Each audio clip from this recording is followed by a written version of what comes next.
home prices finally stopped rising? That's the question we're looking at this evening on the Ohio Housing Nerd, because nearly, or actually, more than 1 in 3 homes in the Columbus area have had a price cut, have had at least one price cut. 34.4% to be exact, according to the latest Zillow data. And if we look at Dayton, Ohio, we can see a similar trend. 31% of all listings of homes for sale in Dayton have had a price cut. And in Cincinnati, 31.5% of all listings have had a price cut. And in Akron, 27% of all listings have had a price cut. And in Cleveland, 25% of all listings have had a price cut.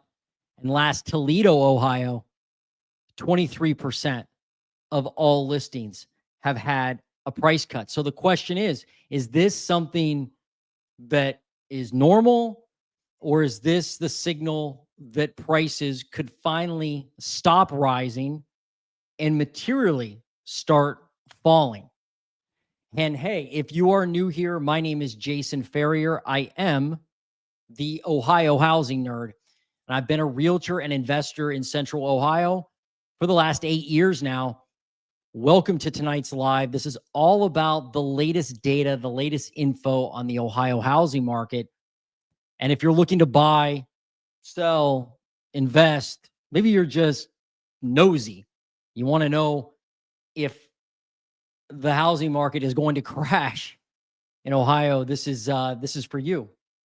And this is very interactive. So I'd like to have your input, questions about the housing market. But how we do this usually is I'll look at some information on a national basis briefly, looking at some Ohio information as a whole in the state. Then we're going to drop down into the metros and the counties that you've requested. I've got a whole list of areas that you've already requested for me to look at. And if you have an area of Ohio that you want me to look at, put it in the comments below, and I'm happy to do it.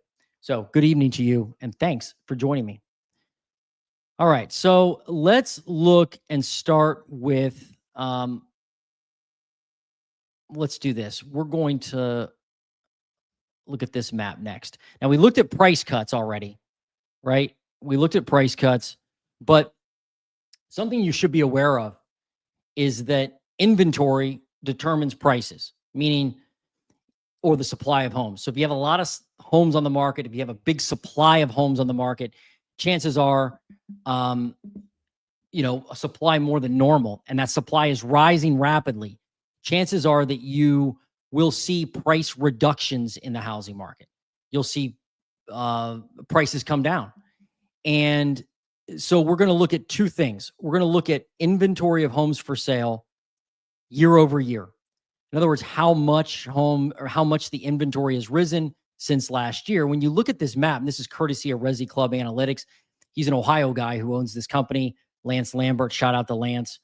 The link for this, all this stuff I'm going to show you tonight, is in the description below, or will be when the live's over.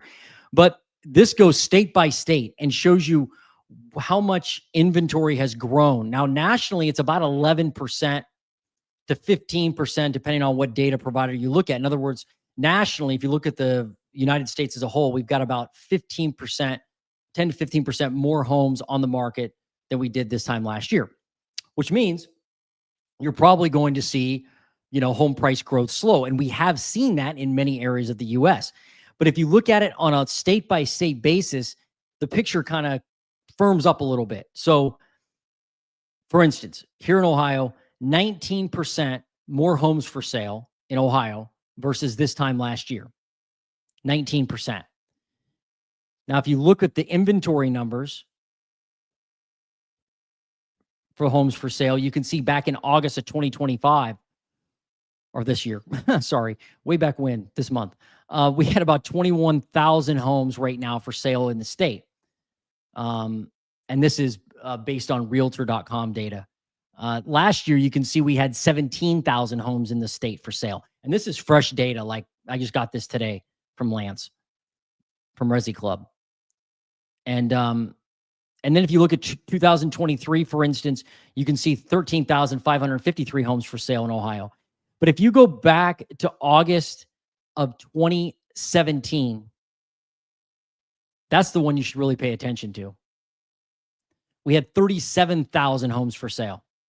So while we've gained, the point of that is, what's your point, housing nerd?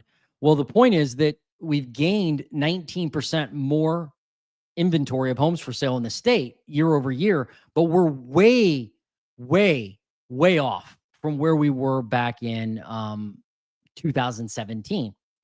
And so if you look at some other states here, like I'm going to show you some areas where there's a lot of pain in the nation. Like if you could move anywhere and you wanted to find a discounted home, like a move-in ready, like home in a subdivision, not like a home that needs like 200 grand in work like you'd see in Ohio.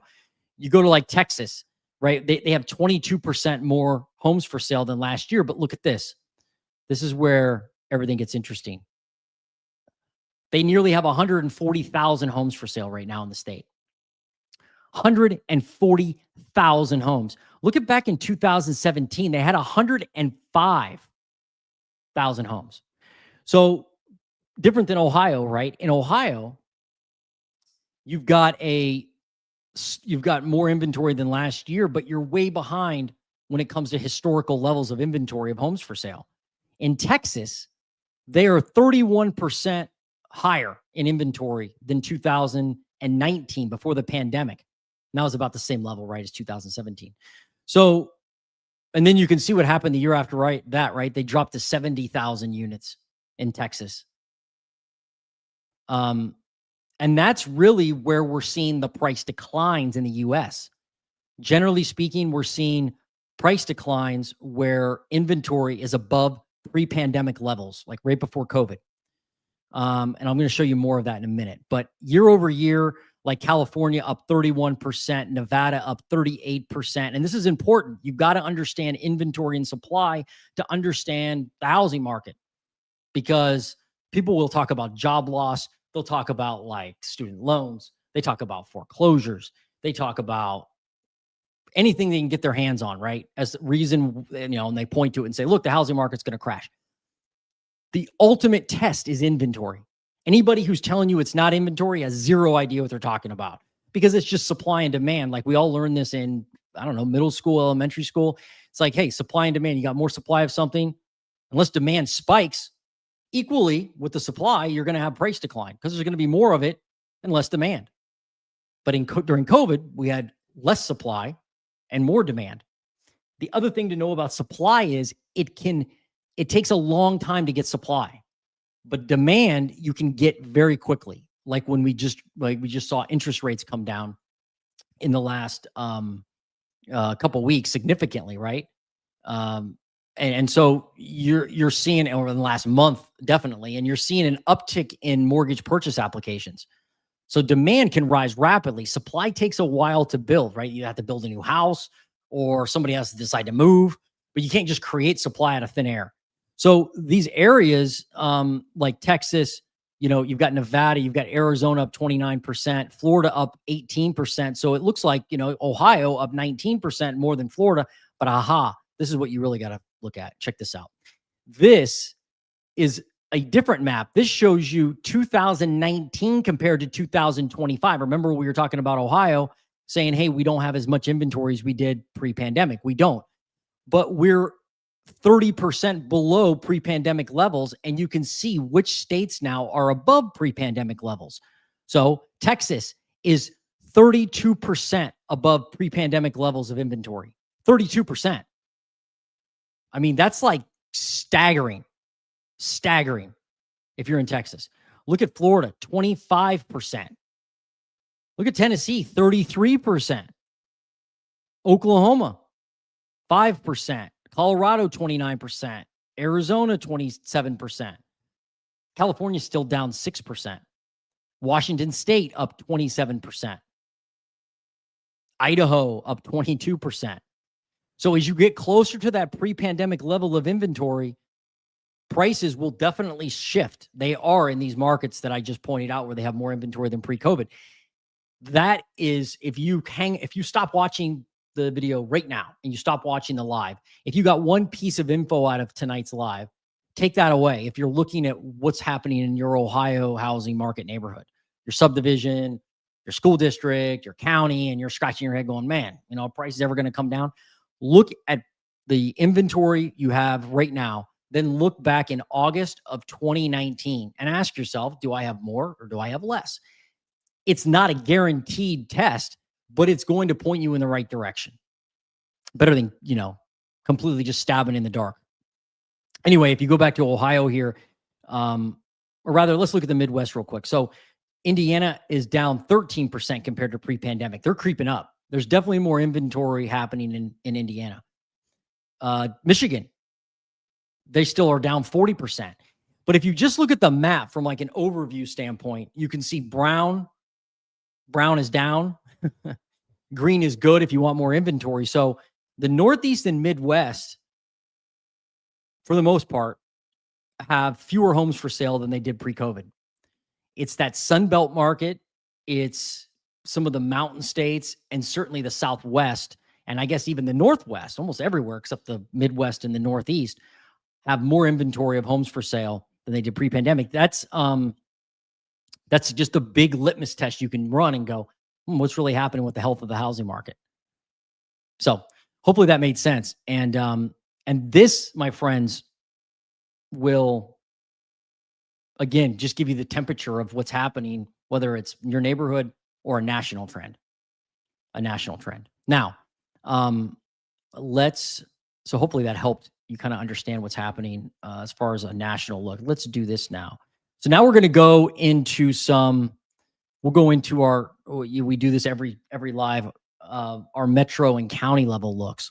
And if you have a metro you want me to look at or a county, put it in the comments. I'll do the ones that I got from the live first, if you're on, so I don't waste your time. And then I'm going to pepper in the ones that I've received requests on. And if I missed your request it again. I get a lot of requests and it's hard for me to track them all, but I do my best.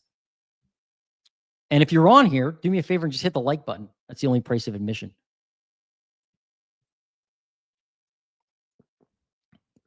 I was going to do this last night, but I ran out of time. And, but I thought it's important to do it every week, to do some type of update about what's happening in the market overall. So let's look at this. New listings of homes for sale in Franklin County, Ohio. Ohio, right? This is all about Ohio. If you look at this, you can see these are the houses that are being listed, like the fresh listings. And let me just zoom in here. You can see there are about 3% fewer listings in Franklin County right now coming to market versus this time last year. That just means there's fewer sellers putting their homes on the market, fewer sellers. And so we're also going to look at prices. Don't worry about that. We're looking at inventory right now, but we are going to look at prices. So you've got new listings. Now let's do active listings. This is the inventory we have for sale in the market. What do we have? Well, right now in Franklin County, in the entire county, 4,255 active listings. This is Redfin, by the way. This is the Redfin data center. This is free. You can come here anytime you want. You can put in your metro, your county, virtually all over the U.S. and get this same data. You have 22% more active homes on the market. Basically meaning you got more homes for sale. That's good. That's a good thing, right? Let's look. So that's the supply end. So on the supply end, we do have more active listings, but we're not having as many people put their homes on the market. That's going to hurt supply later on. So let's do pending sales next. These are the homes that are going into contract. Look at this. Well, if you're a seller, this information is great for you because this means that you have more demand. Pending sales are up 8.5% in Franklin County. 8.5%. That's significant. It means more people are wanting to buy a home and putting homes in contract versus last year. I mean, it's possible Ohio Well, we'll get to the prices in a second. I don't want to speculate yet. Let's look at homes sold. How many actually sold though? Look at this, down 4%.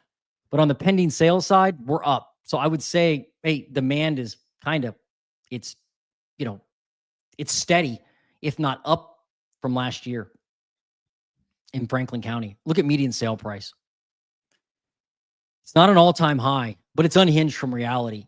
Up 6% year over year, $333,000. So the question is, and let's do this. Let's look at Columbus now, because we looked at Franklin County. Let's look at Columbus.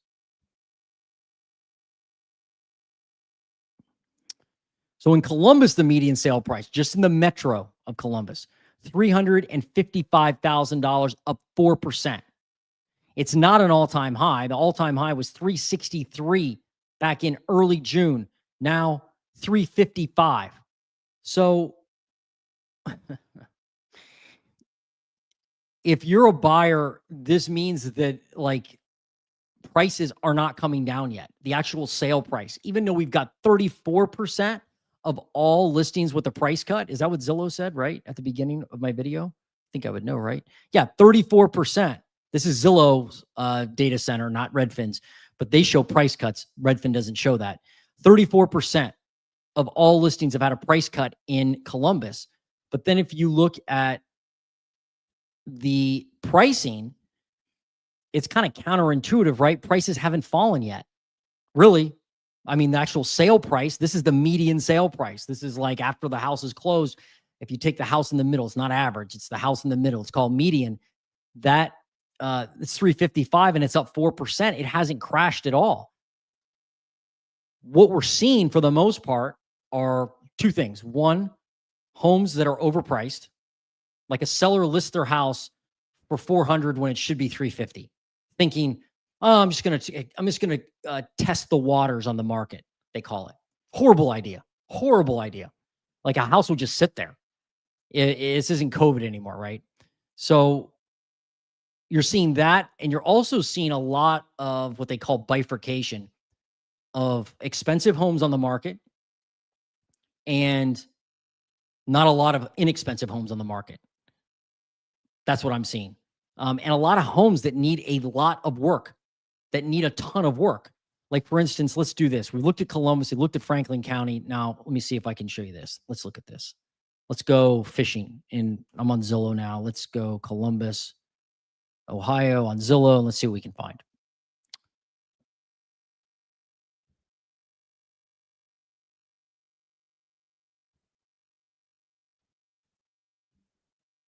So I've got in Columbus 1,746 homes for sale according to Zillow. That's Zillow data only. Like, this is just, obviously a live look at Zillow. But if I do, oh man, they took it off. They used to have a feature on here. You could sort it from how long they've been on the market. But like, look at some of these homes that are low priced, right? Like, I mean, these are all auctions. Like, this one's an auction, I think.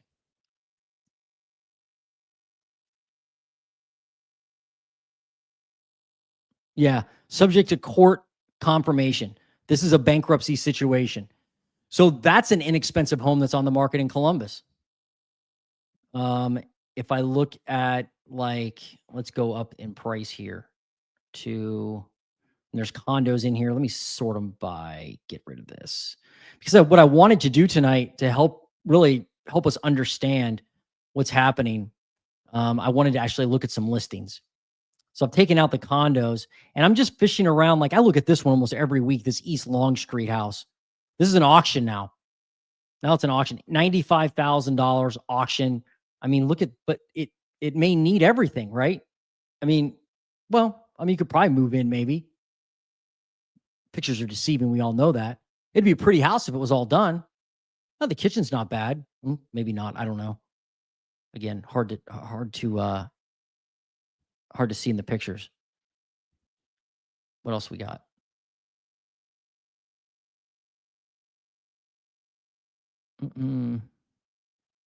Here's one with a price cut. It's like this one right here has a price cut. Hinkle Avenue, 268 Hinkle Avenue in C-Bus. This is one of those houses that's, has a price cut. It's $115,000, but the price isn't low enough, obviously, right? How long has it been on the market? 56 days. How many times has it been cut in price? Let's look. Wow, look at that. It's been cut it's cut several times. Cut in August, cut in September. I mean, look, I don't know this seller. I don't know this agent. I may, but I didn't even look and see who it is. The point is, like, the price has been cut 3 times in like a month. Still hasn't sold.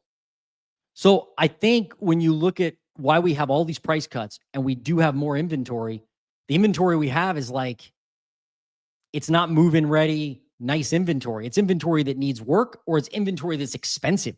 Like if I went and looked for really expensive homes, I'm guessing I could find a good amount of them. Let's see.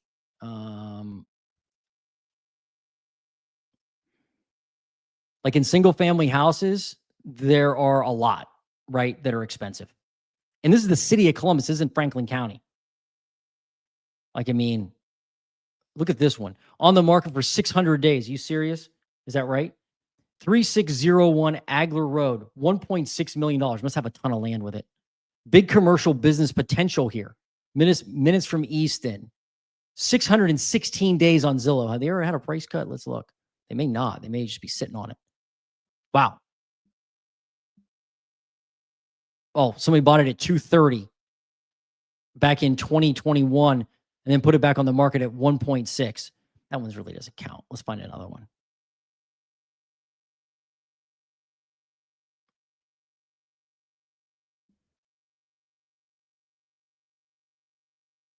Wow, this one had a $75,000 price cut. This is New Albany. It looks like a New Albany home. Yeah, in New Albany. 158 days on Zillow. Only had 7 saves. So, like, I mean, this one only had 7 saves, and one of the ones we looked at that was like an auction property or whatever had 700 saves. Point being, there's a lot of homes like this in Ohio, I think, that are on the market that not a lot of people can afford. And they just had a massive price cut, a $75,000 price cut. So, and this is a nice area, right? We all know New Albany. I mean, it's near Intel. It's 3-bed, 3-bath at 4,100 square feet. That's an odd combination. That made me hurting it too. Like, why wouldn't you have more bedrooms, right?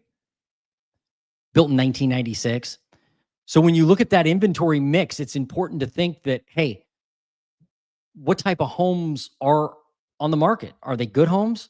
Meaning like people can, like, 300 grand or 250 grand. You can move in, maybe not the Taj Mahal, but it's not beat down either. Those homes are getting snatched, and snatched quick. That's what I'm seeing.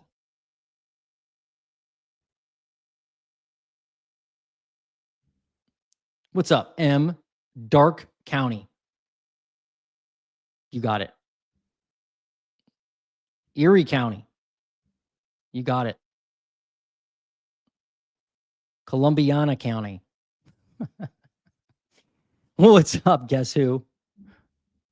Oh, and then Ma Deuce. Hey, how you doing? Guess who? Guess who? Yeah, I'll do that one. House 2 doors down from sold. House is 2 doors down.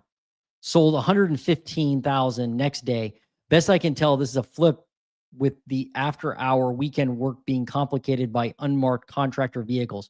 Bet it will be $200,000 by the end of October. It could be. It could be. I mean, those opportunities present, or those type of houses present great opportunities for owner occupants. Like, don't let an investor snatch it up. I'm an investor. I am an investor. I am. I'm one of the evil investors out there. And don't let us snatch up one of those properties.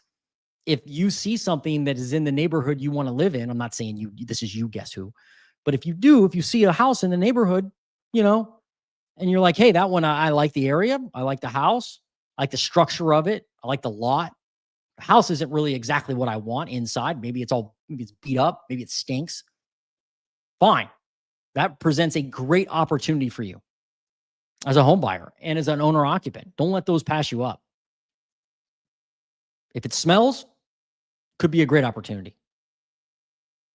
Yeah, we'll have to check in with us on that and let us know how that does. And guess who? Thank you for joining us. Gen X. That's hilarious. 65. Can you do Hamilton County? Yes, I will. I like your name, by the way. Gen X. Perry County. Oh, yeah. What's up, Zach? I'll do that one. Ma Douche, you got it. Can you order a home inspector on a foreclosure auction? Good question. Everyone has their every auction and foreclosure has their own rules. Generally speaking, no.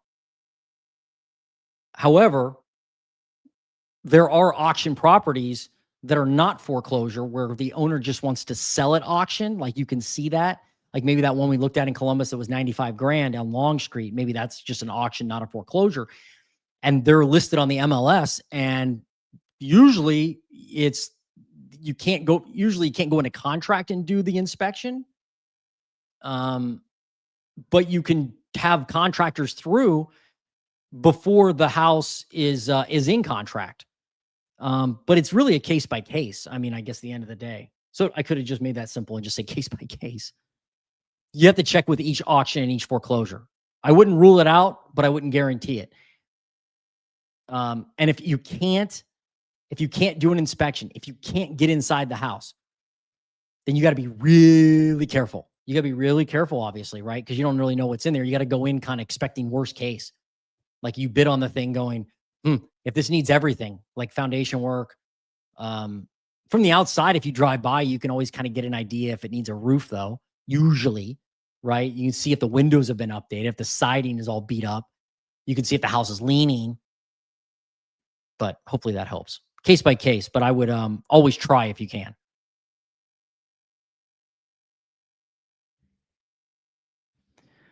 Foreclosures are like the days of Craigslist, unless I'm unaware. Backdoor inspection. Foreclosures are like the days of Craigslist, as is. Oh, as is, unless I'm unaware of a backdoor inspection. Sometimes, oftentimes they are. Like I would say most of the time foreclosures are like that. The trick is you want to find a foreclosure before it becomes an actual like foreclosure on the market, right? And there are ways to do that.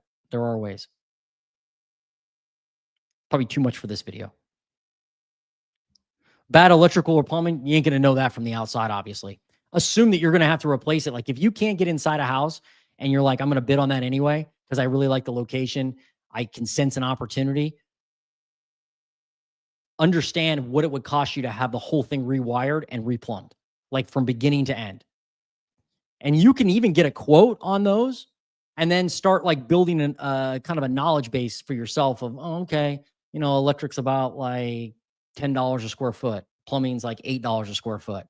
All right. Well, if I find a house that's 1,000 square feet, I know it's going to be, 18 grand in plumbing and electrical approximately.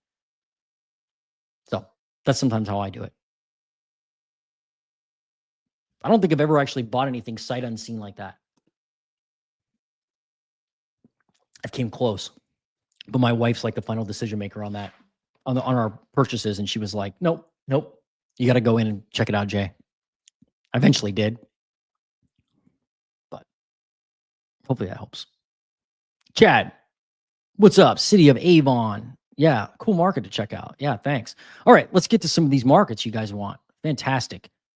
I'm going to start with Darke County. Did I say it right? I think I did.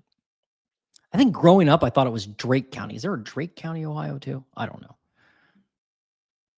One thing that came crystal clear to me, I did not spend enough time on Ohio geography as a kid once I started doing these lives. Darke. Now, warning, some of these counties don't have a lot of information. So it's going to look really strange when we look at the data. If there's not a lot of transactions in a county, it's going to be maybe more challenging. But we'll do Darke County right now. New listings, you only had 12 weekly, an average of 12 a week over the last 12 weeks. That's what that means. Redfin goes back 12 weeks and then says, what's the average of how many you're getting per week? You're getting 12 new listings in the whole county, according to Redfin. But that's up 14%. So you're getting more than you did last year. That's good. The more, the better. right now.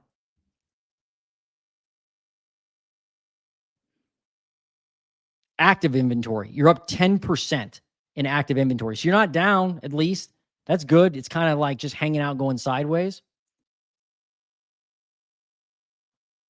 Let's look at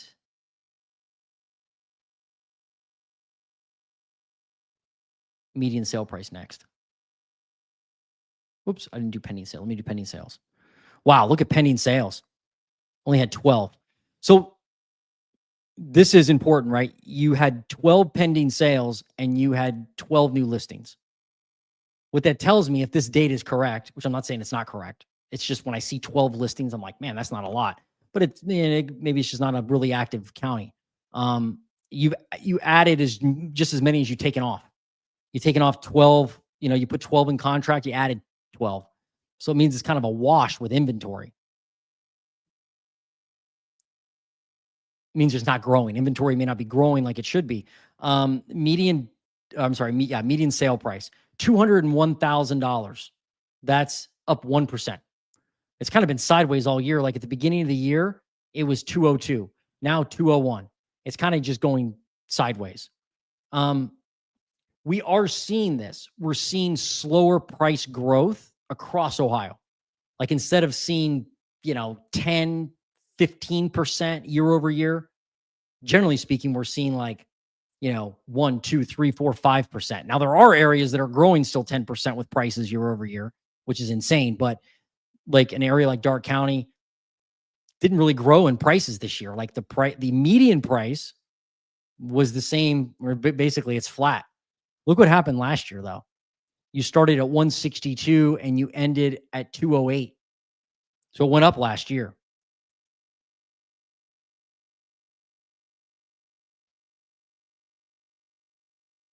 All right, let me look at this real quick. I don't know this. I've never done this before. On Zillow. See if there's anything for sale. All right, here's some houses for sale in Darke County.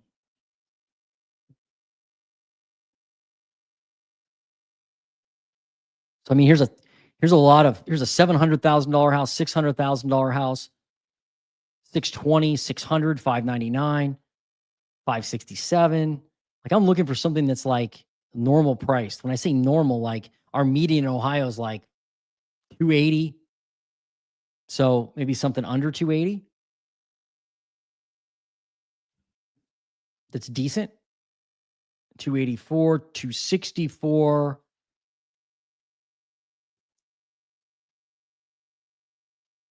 Here's one, 260. Want to do this one? Let's look at this one with the price cut. Wow, let's look at this one with the price cut. This one's 250 and had a $28,000 price cut. 1085 Evergreen Road. Comes with a 0.69 acre lot. So not a huge lot, but not small, like, manageable, but still gives you some space. 1971. Completely remodeled, huh? Let's check it out. Yeah, it looks like a nice little home.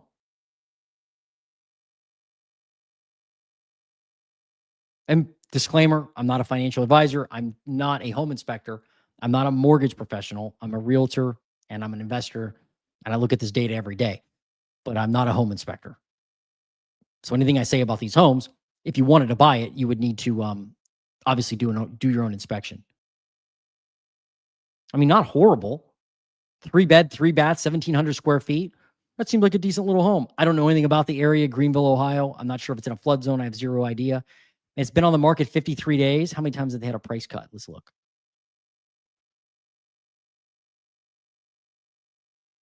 Oh, it was in contract. Wow, look at that. Oh my. So it was sold for 200 back in 2021, then listed for sale in 2025 at 294. They had a price change, 282. Listing removed. Okay. For some reason, they removed the listing. Then they relisted it 277. Went into contract, fell out of contract, now listed for sale again at 277. Now they had a price drop. So like, that's a big drop, 10%. I mean, don't get me wrong. There are opportunities out there for buyers in Ohio. There are opportunities. If you're shrewd, you're patient, maybe willing to do some work, willing to negotiate, willing to walk away if you don't get the deal you want or the deal that doesn't make sense for your budget, there are opportunities. Make no mistake. I mean, it's not a complete, like, sellers aren't desperate, but they, I think, are becoming more aware, and they'll be forced to become more aware as time goes on. They'll have to cut their prices. Otherwise, they won't sell their house. And then I guess it'll just sit there. But eventually, like, the push-pull of buyers and sellers, somebody's going to win. How will interest rates affect that? They just came down. Hopefully they don't they continue to come down. That will, yet to be determined. But if they continue to come down, it could be, it could, give buyers, it could give sellers the edge because there's more demand. Anyway, so that's kind of a neat little house. Let me look at one more here and then I'll move on. It's fascinating. Look at these houses. Well, here's some like decent houses there. I mean, remember the median's 200, so these are like below the median. 193 had a price cut. Here's a price cut. Another one, $4,900 price cut. What am I getting if I go down lower? Like, what do I get here? Here's one. Come on, computer. $129,000. Union City, Ohio. 5K price cut, 129.9. Looks like, take a look at this well-kept, newer built ranch constructed in 2000. It's set on a deep lot under a third of an acre.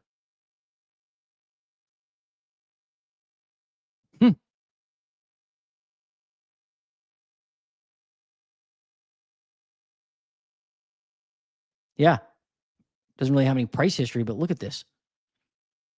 It's like a brand new house. I mean, for me it is. Built in 2000. $129,000. That's pretty cool. But you're going to have to tell me not Modus, M. Got him confused. M, you're going to have to tell me, like, what do you think of that? Are those prices you're seeing? I don't know. The house is sitting there. We need more of those homes, though, I think. More of those just normal homes. All right, let's go back to this. All right, so that did your county. I hope that helped. Now I'm doing Modus, Erie County, Ohio. Thank you for suggesting this.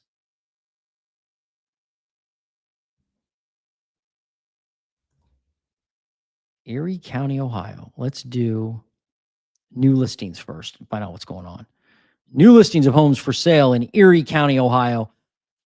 14% up. You had 22 listings hit the market on average per week in the last 12 weeks. If I do active inventory, look at that. Wow.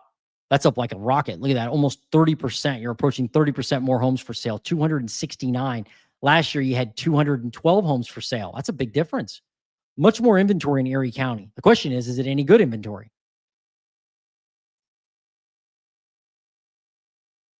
Let's look at pending homes for sale. What do we got? Oh, it's right here. Sorry.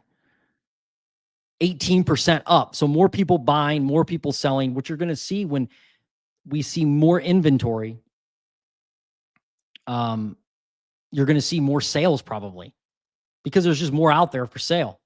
So buyers are like, hey, there's finally some houses I can afford maybe. Or there's some more to choose from. Great. Great.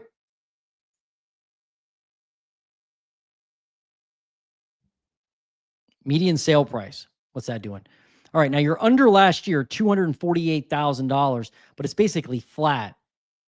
And last year you had a big spike at the end of the year in sale prices. It could just be what was sold, the mix that was sold, right? I mean, how many pending sales did you have? You only had 21 in a week. So, it doesn't take a lot to move that median. My point is, with a small sample size, it's not going to take a lot to move that median price. You started the year 218, now 248. Let's see if I can find anything in Erie County.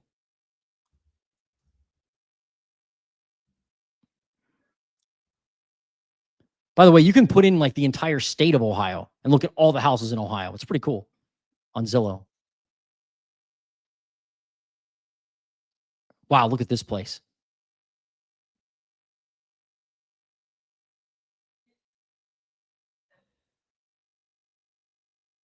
Vermilion, Ohio, price cut, $501,000 price cut. I doubt anybody watching this live is interested in this. Maybe they are, I don't know. Built in 1983, 1.7 acre lot. Goodness gracious. How long has it been on the market? Probably a while. 115 days, not bad, but it's right on the water. It's pretty cool. Anyway, let's get back to reality and look at something else. Let me do this. Let me sort by low. They used to be able to sort by what's been on the market the longest, but they took that function out. I think it's on the app on your phone, but I don't think that's on the desktop anymore. It was an easy way to find an opportunity, but now you got to kind of peck around. All right, so this one's 65 grand. This one, let's look. I'm not seeing a lot of price cuts, at least not mentioned. New bathroom. Here's a price cut, 6 grand. Let's see. There's a price increase down there, but let's look at this price cut in Erie County. This is in Sandusky. Not Sandusky County. Sandusky, the city of Sandusky. So like, looks like a decent little home. I like ranches. And yeah, like this is something I was talking about. Like, I don't know if that's a good price or not for the house. It looks like it may need some work. Like this flooring's kind of goofy, right? It looks like it has like older cabinets that have been redone. Maybe somebody wants to redo the kitchen. You know, it's got some updates that, you know, needs paint, obviously, stuff like that. But like a house like that could easily be an opportunity for somebody to live in, not an investor, but somebody to live in it. Just needs some work, right? I have no idea if that price makes sense for that area or not. Not intimately knowledgeable about the Sandusky market. 3-bedroom, 1.5 bath. Been on the market 33 days. They've had a price cut, right? Yeah, price cut $6K. So if you're in the market 33 days and you already have a price cut to $6K, could be an opportunity to make a lower offer.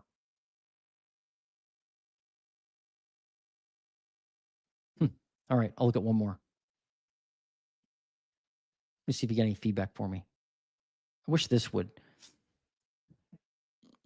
tell me more when I'm asking. Let's see. What else we got? This one had a price increase. Goodness gracious. Here's another kind of a different style house, but price cut, $149,000. Wow, look at that kitchen. Holy wood. I mean, some people like that, right? It's all in your taste, but that style is very narrow, right? I mean, it's not probably going to appeal to a wide range of buyers, perhaps. Some people may like it, some people not. So people look at that. A lot of buyers will look at that and go, I don't like that kitchen. I don't want that house. Well, you know, you can still make food in there. You can update it over time if you want.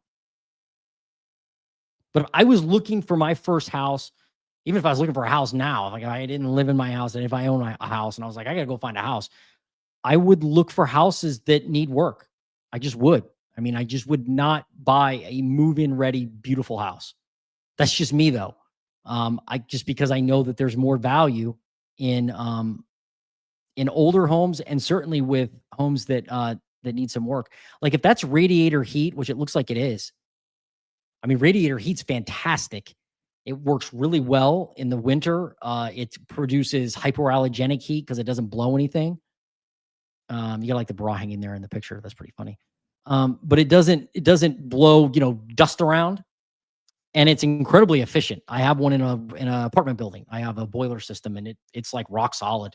It was like made it was installed in like the 50s. It works great. So anyway, all right. So that's what's happening with median sale price. Doesn't look like it's coming down materially in Erie County.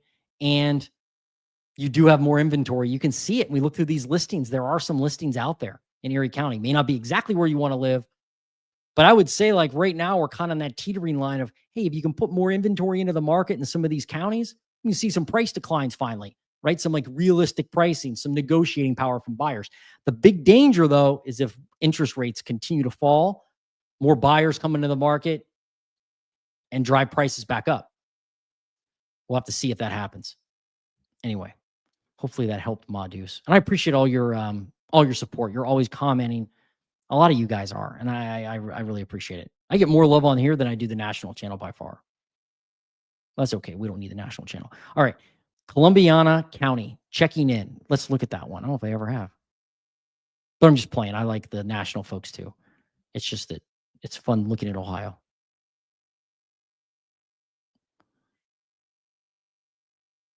Columbiana. Is that how I say it? I'm probably butchering that name. Columbiana. That's how I think I should say it. New listings. What do we got? 26, up 13%. All these markets have more new listings, or a lot of them do anyway, except Columbus and Franklin County. Let's see. Let's do active inventory. What do we got there? Look at that go up. Wow. 294, up 13%. So you've got another 30 listings compared to last year, but on a 300 number or 294 number, that's a good amount, right? It's a good amount. I mean, if you look last year, you were actually up 15% in active listings. This year, you're up 13% in active listings. So you're just building that inventory. We need to build it more to get some type of price discovery, some churn of the market, some people buying, some people selling, just normal days, right? Look at pending sales. They're up as well, up 4%. So as we're seeing that inventory increase, maybe that's why we're seeing more people buying, actually, coming to the table and purchasing. And that'll help prices. It'll help sellers too, because you can comp your home. With no sales the way it's been, the volume of sales has been incredibly low, historically low in the US, like a 30-year low of the number of homes we've sold. We'll still sell 4 million in the US this year, approximately, but it's still low. So it's like, if you're a seller, it's hard to comp your home if there's no sales. So it's nice to see the churn. Look at the price. What in the world? $191,000. That's up 18% year over year. It's gone up a lot this year. I wonder if it's because of more inventory. That's the only thing I can assume. That's the only thing I can assume.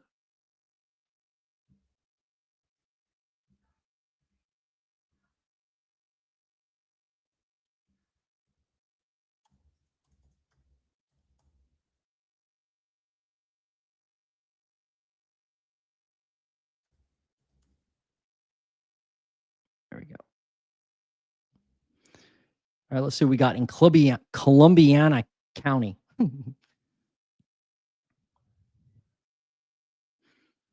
don't want any of those. I don't want lots. I don't want apartments. I just want houses.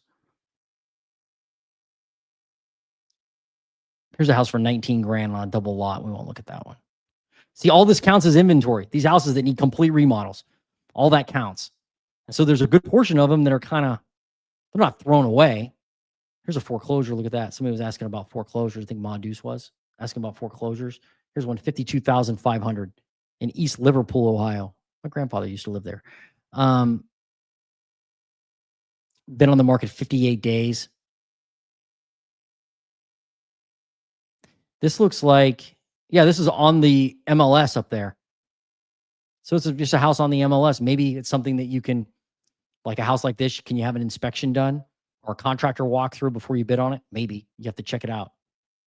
Here's a foreclosure. Okay. Let's find another one. Let's get up more towards the median and see what we can find.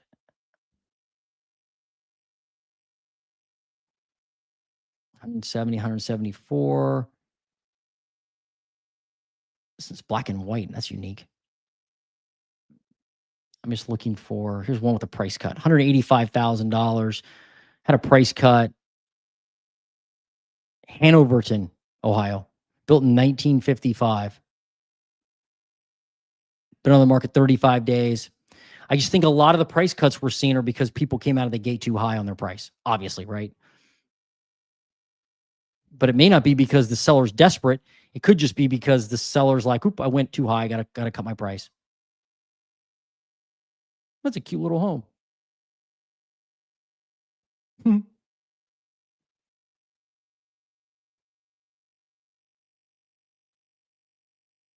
So homes like this exist out there, obviously, right? Only 800 square feet. Oh, it's on a lake. It's kind of cool. Gulliford Lake. Man, there's all these little neat spots of Ohio. I love the state. All right. Let me look at one more real quick. Let's see something expensive. What's expensive there?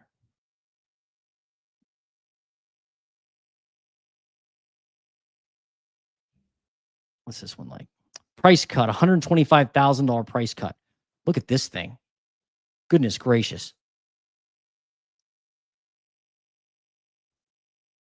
Wow. Look at that.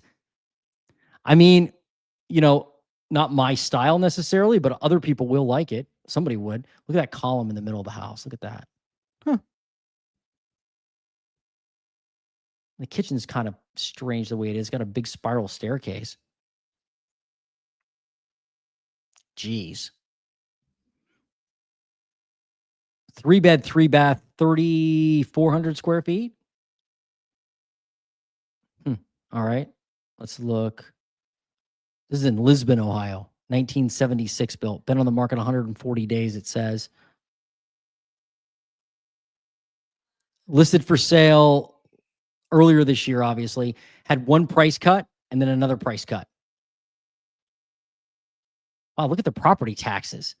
$58. You got to watch property taxes, folks. You got to watch them because they will fool you. I guarantee you property taxes aren't $58. I don't know. That one's flying under the radar. Maybe it's like a tax abatement place or something. Excuse me 1 second. I'm just going to close my door.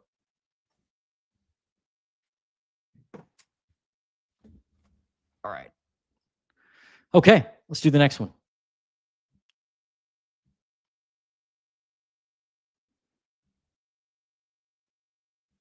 Let me look. Oh, you got something about this one? We're also in the season where school has already started. Thanks. Yeah, that's true. That's true. That kitchen is choice. What's up, TK? Good to see you. Yeah, that kitchen was something else. You mean the wood kitchen? All wood? Could be worse. Could be worse.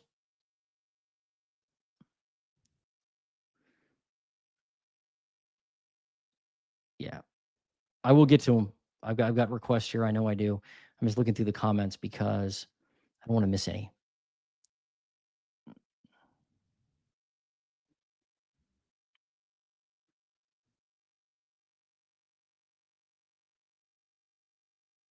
Jerome Village in Plain City, Ohio, overpriced. Jerome Village in Plain City. Well, I mean, that depends on the house. Like, I mean, I can look at Jerome Village. I mean, I could look at probably Plain City. I don't know if I can get down that low or that detailed with the data I have at my fingertips here. I have to use the MLS. I'll tell you what, though, if you want to email me, my information's in the description. I can take my time and get you that detailed info. And by the way, if you're looking to buy or sell a home in Central Ohio, like the surrounding counties of Franklin, basically, I'm happy to help. Just email me. You can reach out. My info is in the description, and I can not only analyze your local market in much more detail, but if you actually need a realtor, I'm happy to assist. I just did this one, TK.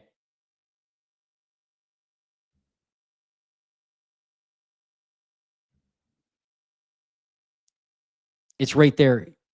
You'd have to memorize location and name of 88 counties. It's all right there. What? Union County, please. Yeah, I can do that one. I got you.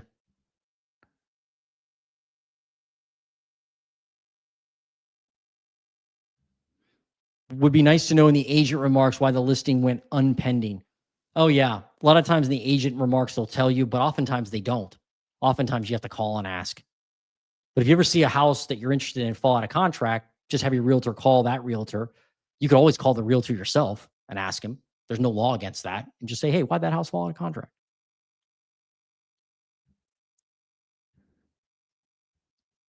14255 Bass Lake Road. Looked at this home recently, but can't understand how the owner and realtor think the price of this house for the size. 14255 Bass Lake Road. All right. I'll put that down and I'll come back to it.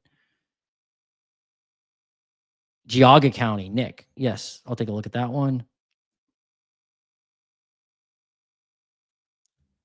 Sorry, I'm just following up to find out if this helped. Yes, that helped to see Darke County data. Thank you. We live in another Ohio county, but preparing to sell our parents' home. Oh, okay. In Darke County? If that's what you're doing, like my question I would have for you is why are you selling it? Like, not that you have to tell me, but and I have no idea your situation.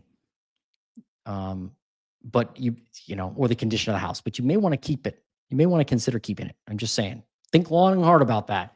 There's a lot of people that are dying for a house and they can't afford one. If you have an extra one, I don't know if that's what's going on or not, but I would challenge you just to consider it. That's all. I'm not saying you have to keep it or you're a fool for selling it, but just consider it. Is it fair to assume that transactions for MLS listings are arm's length transactions and indicative of a true value of a home?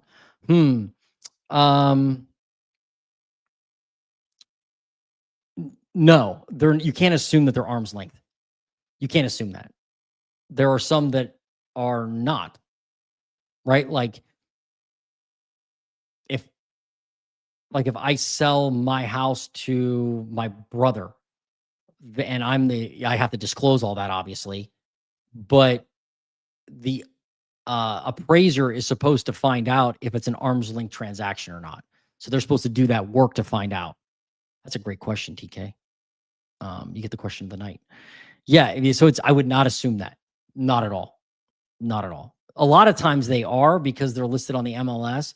If I was going to sell my house to my brother, why would I list the home? But you just can't assume that it's arm's length until you do some investigation. And you can smell it if it's not. You can smell when it's not because the price isn't near reality, right?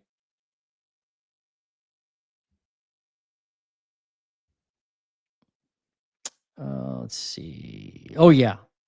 What's up, Ronnie? Ronnie Robichaw. Can I talk about Licking County? Absolutely. Just bought 2 rental properties. Congratulations. And debating on getting more or waiting to see what happens to interest rate drop. Interesting. Cool. Yeah, I'll definitely talk about that one. What's up, Nathan? Update on Galena. You got it, sir. All right. Let me go back here. Got that one. I got Erie. I got Columbiana. Hamilton's next.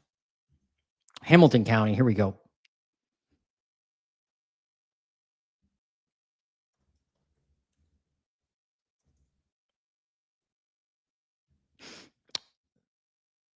New listings in Hamilton County. This will be interesting. Wow, they're down 2.2%, 239 new listings.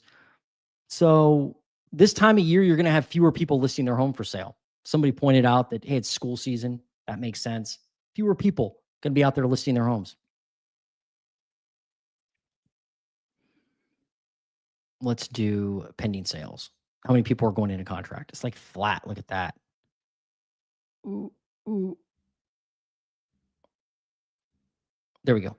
224.9, basically flat as far as demand. So you've got a slightly fewer people putting their homes on the market. You've got a little bit more demand, but it's pretty much flat. Not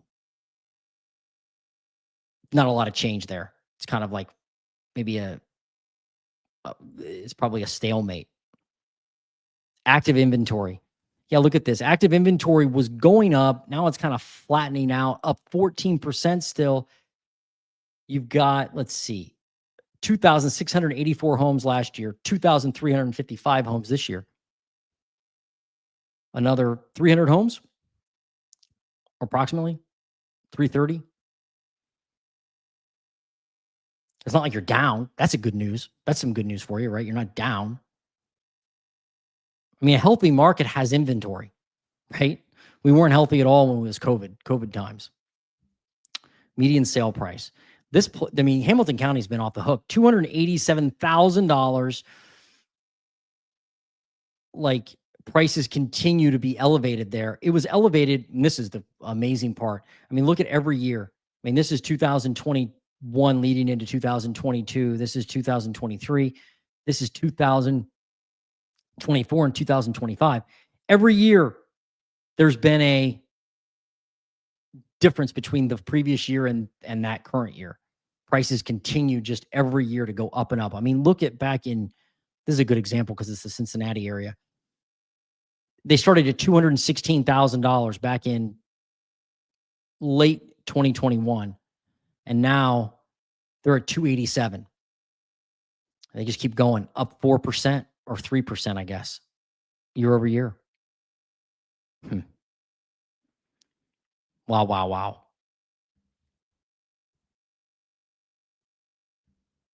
Let's look at Hamilton County. This is kind of new that I'm looking at actual houses. I hope it's helpful. Otherwise, I won't do it. But I thought it'd be interesting just to actually look at homes. A lot of auctions.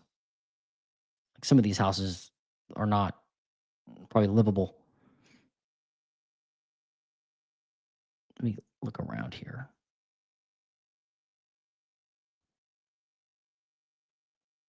We're at 287, right? So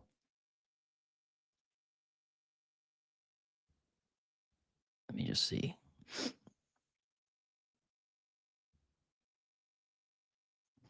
That was kind of nice. So what can I get for 230 or so? Like this one right here. What's this one? Price cut, $5,100 price cut. Spruce Hill Drive, Cincinnati. 3-bed, 1-bath, 1,400 square feet. 17 days and they already had a price cut. Wow. Okay. Maybe they're not getting any showings. This kind of feels like it could be a flip, maybe. Just looks like it, right? Nothing wrong with that necessarily, but the kitchen could be hurting it. That's kind of a strange thing happening there. Buyers are getting more picky, you know, as more inventory comes on, as homes sit longer that aren't 100% desirable, or they may have something like this, right? I guess this is like a entryway of sorts, but it's just kind of maybe a little odd.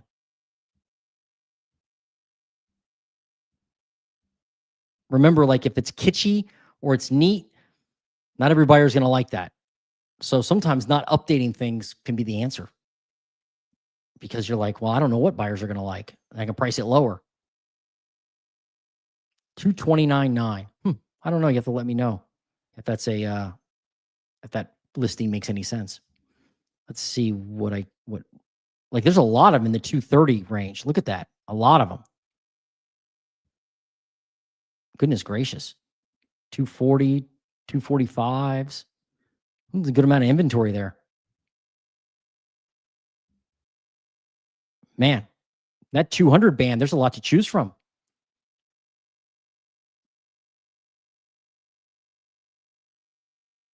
I wonder what, let's look at this.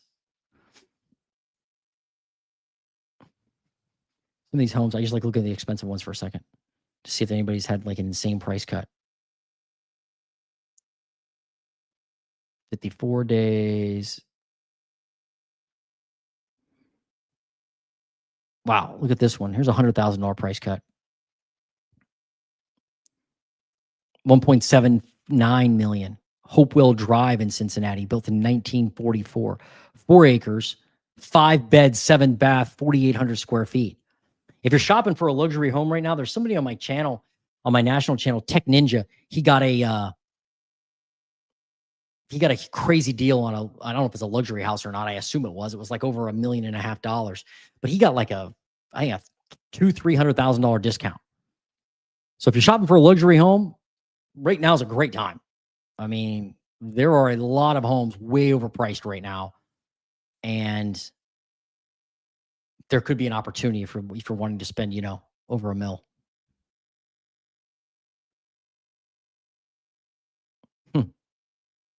There may be a desperate seller out there, and you could find it. You just got to be patient and hunt.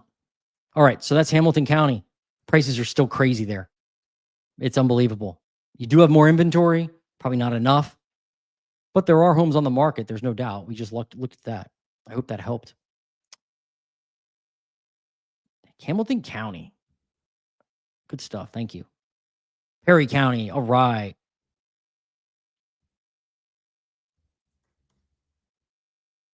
Perry County, Ohio. What do we got? New listings in Perry County up 9% year over year. You only had 7 hit the market weekly in the last week. Pending sales down 7%. But when you only have 7 new listings, that's not a big deal. This really is what we need to look at as active inventory.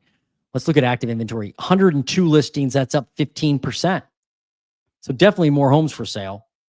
Let's look at median sale price. $247,000, down just slightly, but it's basically flat. Start of the year, median sale price was 225. Now 247. That's countywide though. That's countywide.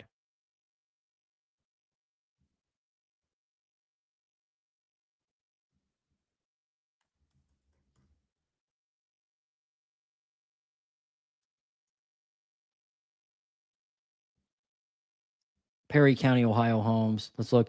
I've actually looked at this house right here. I've looked at this one in Buckeye Lake, this $3.5 million home. It's crazy. 9,000 square feet, 9 bed, 7 bath. That's nuts. But since this covers Buckeye Lake, you're going to have a lot of homes listed in Buckeye Lake that are over $1 million, right? Buckeye Lake is like people are building there and buying $1 million homes all day long in Buckeye Lake. And that's part of Perry County. But I'm looking more for like normal homes. Let's see. Let me look at the map. Yeah, let's look at like Somerset's a cute little town. Let's look at that. What's this one? Oh, here, look at this one. A ranch cut 10K, $265,000, 403 North Columbus Street, 3 bed, 1 bath, 1,800 square feet, 6.63 acres, right? So it's not a tiny lot, built in 1964. So this could have been, could have been a boomer home, they call it, right? Well maintained, but maybe not modernized. It's got a nice little garage to it. I don't know. Looks like a cool little house. Yeah, there's opportunities out there all over the place. Look at that. Hope's not lost. They already had a price cut. They had a lot of price cuts. Look at this. Listed for sale. Perfect example, folks. 289 listed. They had 1, 2, 3, fourth price cut. Fourth price cut. A couple years ago, 3 years ago, never would have seen that. Never would see that. You'd see like 1 price cut, maybe. But now people have to cut multiple times. Why? Because they probably came out of the gate too high, obviously. 289, too much for the area. Buyers are like, no, thank you. Now they've had to drop the price, and they've done so in a couple months. So could they be a motivated seller? Maybe. Are they a distressed seller? Probably not. But look at this. You want to see something nuts? Look at this property tax. Look at that. Oh, man. Went up 34.9% in 1 year.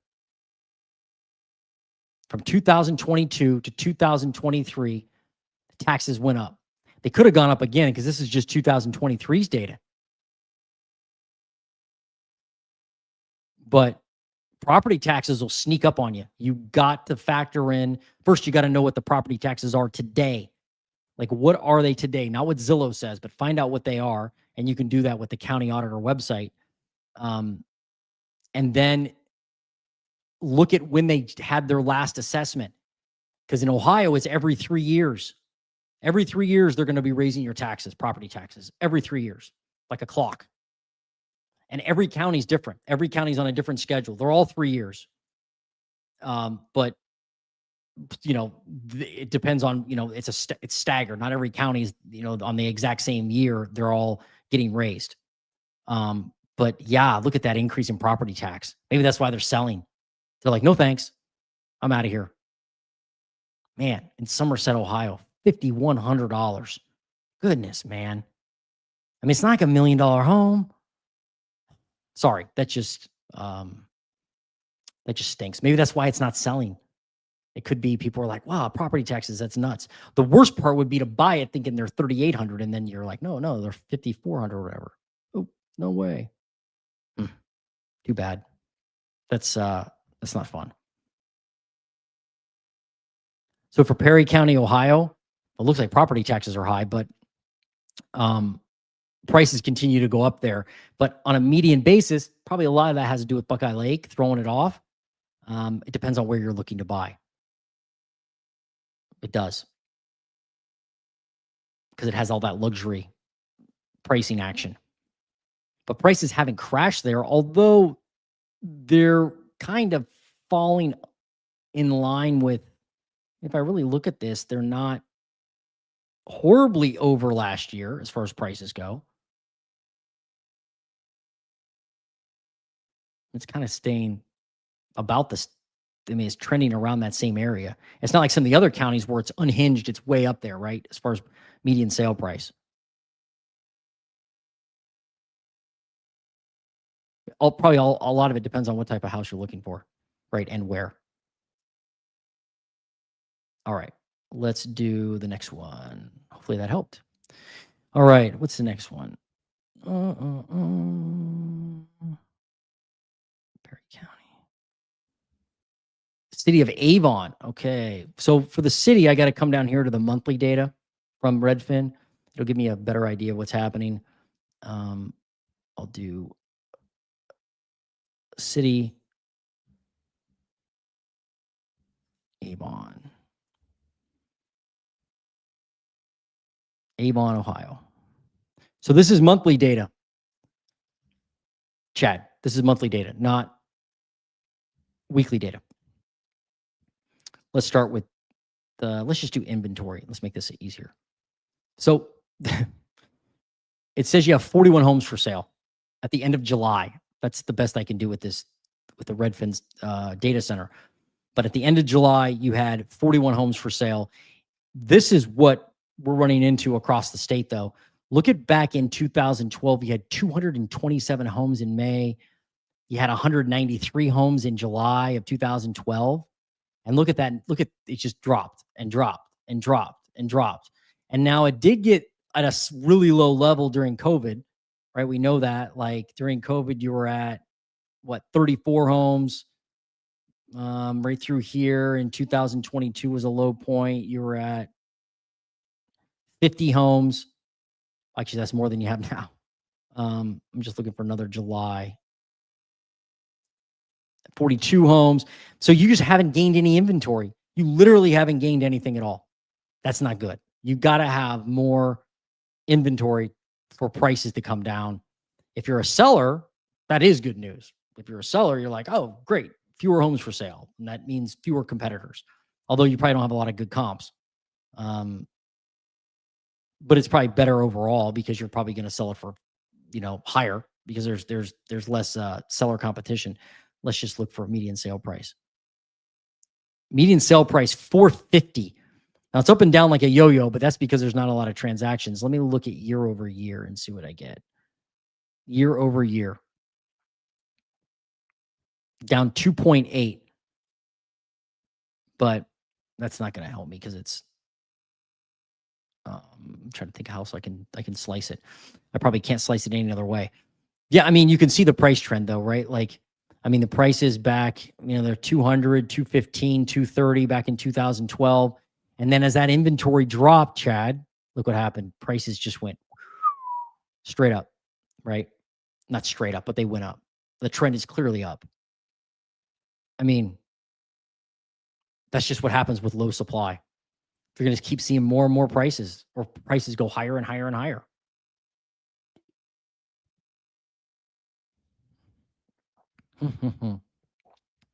Yeah, not great.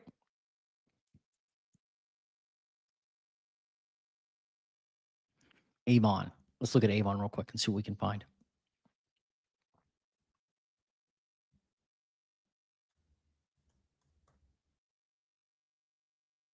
You didn't say Avon Lake, Ohio. Is there a difference? I'm sure there is. This is Avon, Ohio. Definitely some nice homes there. But let's look at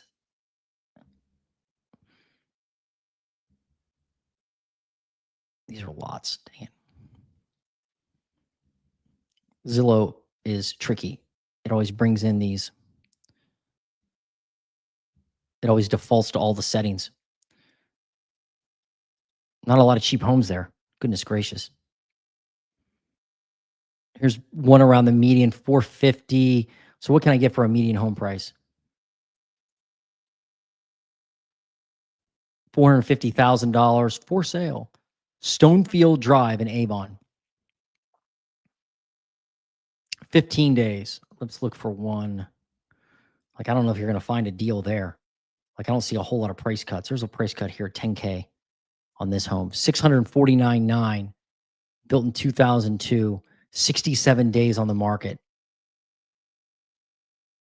5-bed, 3-bath, 3,500 square feet. Yeah, built in 2002. So it's not new, but it's a pretty nice looking home. Hmm. Back on market due to buyer home sale contingency expired. That happens. Highly sought after Stonebridge Creek. A house like this, I mean, they dropped the price, but I got to think when they dropped the price, 9.7 last month. Or no, I guess earlier this month. I got to think it'll eventually sell. Maybe they may just have to drop the price more, right? Depends on how motivated the seller is. But it's encouraging to see these price cuts, right? You're like, okay, these price cuts are here. Maybe sellers are getting a little bit more normalized. I don't know. But you let me know, Chad, what's going on there. I'd love to know also, like, when you're asking for these, what you're doing, you're buying, selling, investing, whatever. Srinivasa. Did I say that right? Srinivasa. I think I did. Let's see if I can help you. Jerome Village in Plain City. Let's look at Plain City. Let's look at Plain City.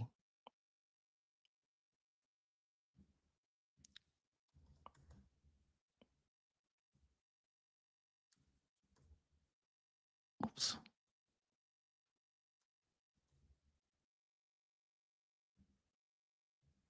Wait a minute. Wait a minute. Wait a minute. Wait a minute. Plain City. Oh, am I in the right area? Is there a Plain City? Maybe I'm in the wrong address. I think I'm in the wrong one.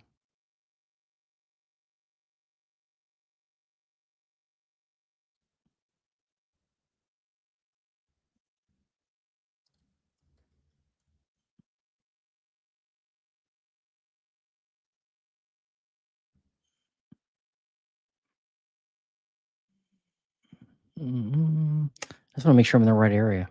Yeah, I am, right? Just northwest Columbus. You have an S in there.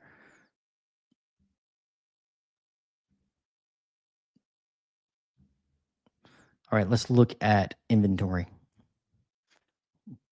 Well, my guess is most of it is new inventory, right? A lot of new builds there. So this chart looks completely different than what we saw with Avon. Avon is probably it looked like a lot of older homes. Not older homes, but homes that weren't brand new. But I think they just started building there, right? In Plain City. Like as far and like Jerome Village is like a big development there. I did a video on build to rent there in that area. But they have not had a lot of inventory historically. Then all of a sudden you shot up. Like right now you got 48 homes on the market, which isn't really that much. Let me know if I'm in the wrong spot. I want to make sure I'm helping you out here.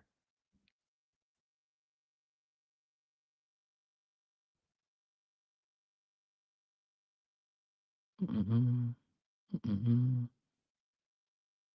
Yeah, let me know there. Srinivasa. Did I say that right? I don't know if I did. 48 homes on the market as of July. Let's look at, no, we want, let's look at median sale price. Median sale price, $418,000. And it's gone up, right? Steadily has gone up.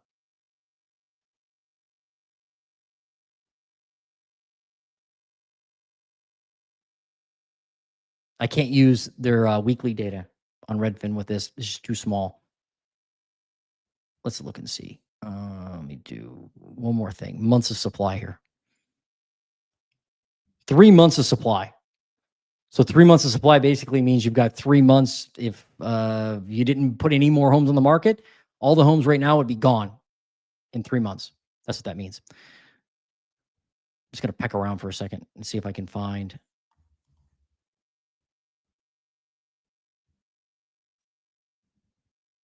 Yeah, a lot of new builds. Yeah, that area is full of new builds, right?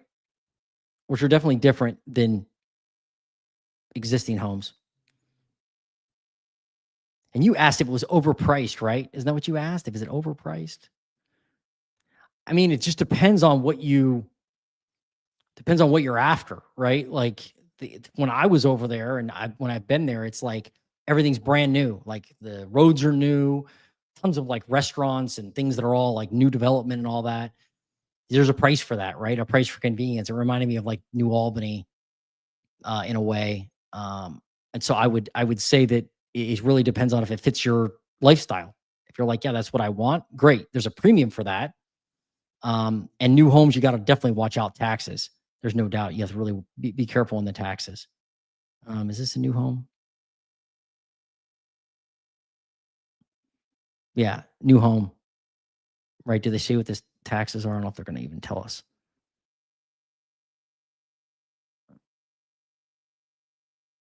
So this one had a lot of price drops. Actually, it went up in price.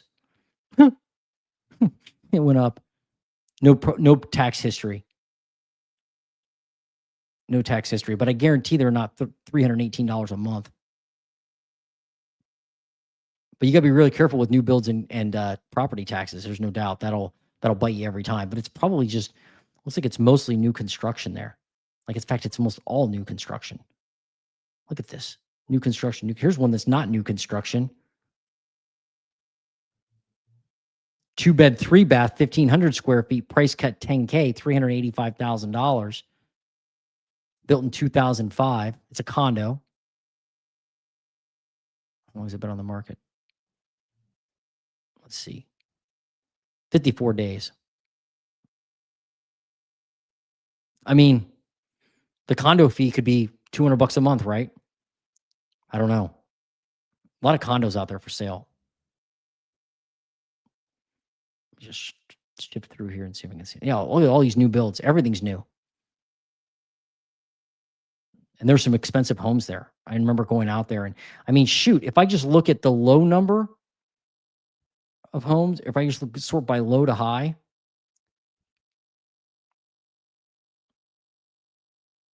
like this one's 336 grand. DR Horton home. I mean, that's the low end of the market there. It's 336. Now, given there's not a lot of inventory, so they got to build something, right? Like, look at this house. This is a cool ranch. No pun intended. $340,000.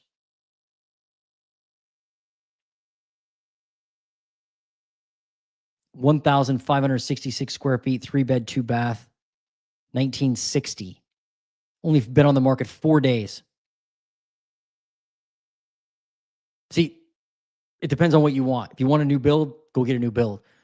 But if you don't care about a new build and you're like, I just want to find a house and I like a ranch, an existing house like this may offer some value that a new build wouldn't offer. So that's just my take on that. But prices there, I don't think they're ever going to come down. Well, I can't say that. They're not going to come down right now from what I'm seeing in the data. Like they just don't. You're just not seeing the inventory there. They're all new construction. You may see some softening of prices, but everybody wants to. I mean, there's a lot of people I think that want to be there. I keep hearing about it. So it's a popular area. Yeah, you're probably always going to struggle with pricing going up, at least being sticky. All right, let's do the next one. Who do I got? Who's next?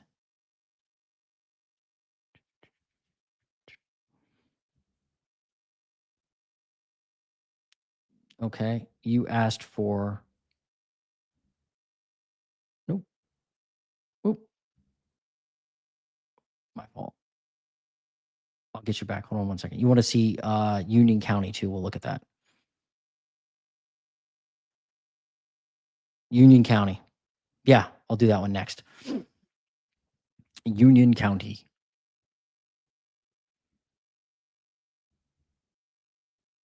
Mm.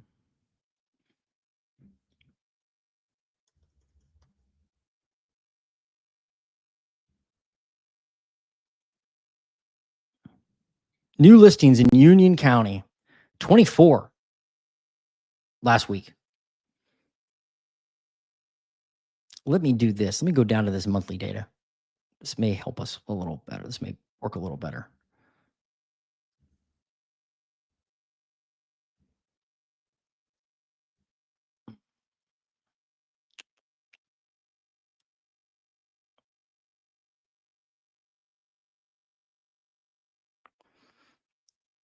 Union County.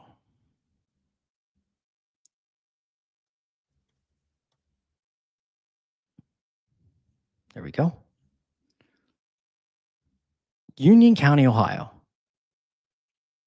New listings. Let's just do inventory. That'll be an easier graph to look at. Yeah. So like this one, it again, but Plain City's in Union County, right? So back in 2012, you had 333 listings. Now you've got 243. So you still have fewer homes for sale than you did historically. Let's look back. I mean, pre-pandemic, you have nearly as many homes as you had pre-pandemic. But again, we saw that big rise in inventory in Plain City, I'm guessing because of the new construction. So I wonder if that will eventually affect prices in the county overall. Uh, let's find out if it's changing. Yeah, maybe it's going sideways slightly. $458,000 though. Look at the year over year change though. Now down 5%. Okay, so you have had some negative months where prices have actually gone down, probably because of the supply. Right, that supply continues to go up because of the new construction, but that's in the whole county, not just in Plain City. Let's look at home sales. See all these that they've done. Let me do value of home sales. Yeah, 117 home sales in July. How does that trend with July? July 2022, you had 100 home sales. Now you've got 117. So more active, definitely more active.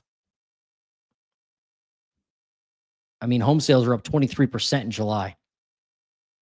You could see that trend like this, right? Going left to right. I think as you add more inventory, you got more people buying. And that's probably creating that price to be somewhat sticky. I mean, yeah, 458 grand. Look where it was way back when in 2012, 137,000. And then this is like right through here is COVID. And look at it just go straight up. And you can kind of tell if you were to draw a trend line, it doesn't have the same trajectory as it did back during COVID as far as prices go. So maybe they're moderating somewhat, but I wouldn't count on prices coming down much there at all unless inventory is completely exploded. Like so you find it unless tons of houses hit the market, right? Or we have massive job loss. But you'll see it in the new listings. You'll see it in the inventory sitting there on the market, like sitting there for a long time. Let's look at days on market. Days on market. 54. That's definitely going up. I mean, you can see the trend there. You got down to a low of 32 days on market. And now 54. So homes are sitting longer. But my guess is as prices, I mean, even if they, as the price cuts happen, there'll be a buyer that steps in and says, well, that's a good price now. I'll go ahead and make an offer. And it depends on how much they keep building, right? Maybe they'll keep building there and add more and more supply. But if you're waiting for like a short-term correction that's meaningful, you may be, maybe a challenge, maybe a challenge.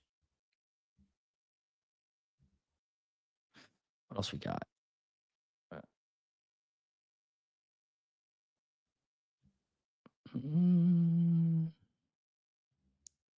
Geauga County. Let's look at that. Let me try this. This monthly data may be a little better for us.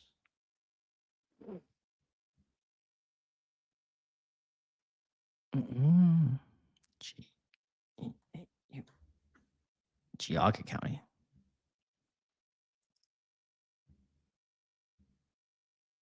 Exclude. All right, I'm talking to myself. Sorry. Media days on market. Let's look at inventory. Yeah, so completely different story, right? 163 listings. If you go back in time, look in 2012, you had 700 listings back then, right? And then the number of listings just fell and fell and fell down to a really low level, and you're still there, 163. Man, just nothing there, like comparatively, nothing at all. And then look at median sale price, 384. Wow, it's expensive. 384. Your peak was back in June 2024 at 438. At 438. Wow. So let me just go to the top and see if I can look at any other trend here. What's a metro?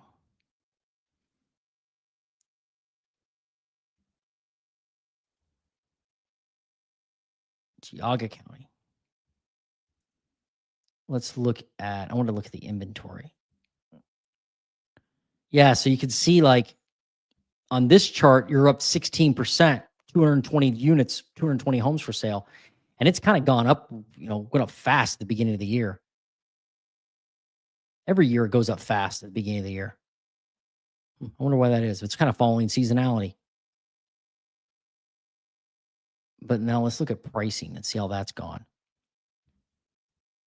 $432,000. That's up 30% from a weekly standpoint. I mean, it's not an all-time high, but it's really close to it. You just had an all-time high there. Last week, 2 weeks ago, 441. Goodness. That was that was expensive then.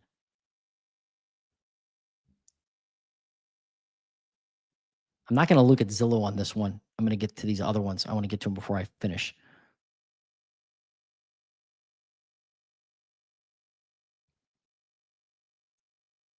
Looks like you need more inventory, Nick. That's what I would say. I'd say you just need more homes for sale.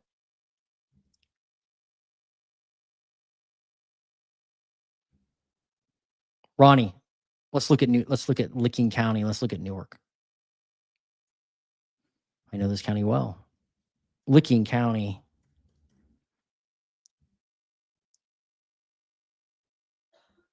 So this is Intel territory, right? This is the Intel territory. 57 new listings last week or weekly. If I look back 12 weeks, well, I'm sorry, that was 4 weeks. If I look back over the last 12 weeks, what am I going to get? How many? 62 new listings per week. That's up 6.7%. And it's been up. So we do have more homes hitting the market in Licking County. I can see it. I don't know what type of home you're like investing in, duplex or single family or whatever you're buying there, or if you're flipping or renting. Maybe you told me and I just don't remember. What did you tell me? Just bought 2 rentals. Oh, they're rentals. Okay, buy and hold. Good for you. Let's look at actives and see how they're doing. Yeah. So the active listings are definitely up in Licking County. Definitely up 701, up 18%. I mean, last year we had 595. The year before that we had 535. So you've got another, 150 listings approximately than we did a couple years ago in Licking County.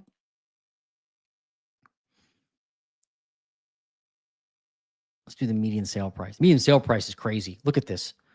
I mean, it's detached like the median sale price from last year, $348,000. I never thought I would see that median sale price climb to 348. Never thought that. Up 9% year over year. People like Licking County. They do. They like it. There's no doubt. Wow. 348. I can't believe how expensive it is. Homes sold. How's that doing? Basically flat, approximately flat, 50 homes sold. Let me look at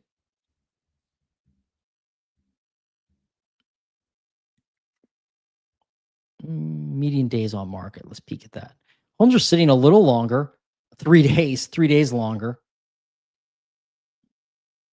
3 days, yeah, it's not a lot, Ronnie. It's not like they're sitting on the market rotting, but you picked off a couple opportunities, it sounds like. I mean, I don't see any, like, we are building inventory. There's no doubt in the county, but the demand is clearly there. The homes aren't sitting that much longer. People are buying. We are getting more new listings. I mean, and this is kind of universal for Ohio, unless there's an explosion of active inventory. When I say explosion, I mean like back to pre-pandemic levels of inventory. Then you probably, well, I mean, exceeding pre-pandemic levels, like exceeding 2017. Let's look down here and see what we can find.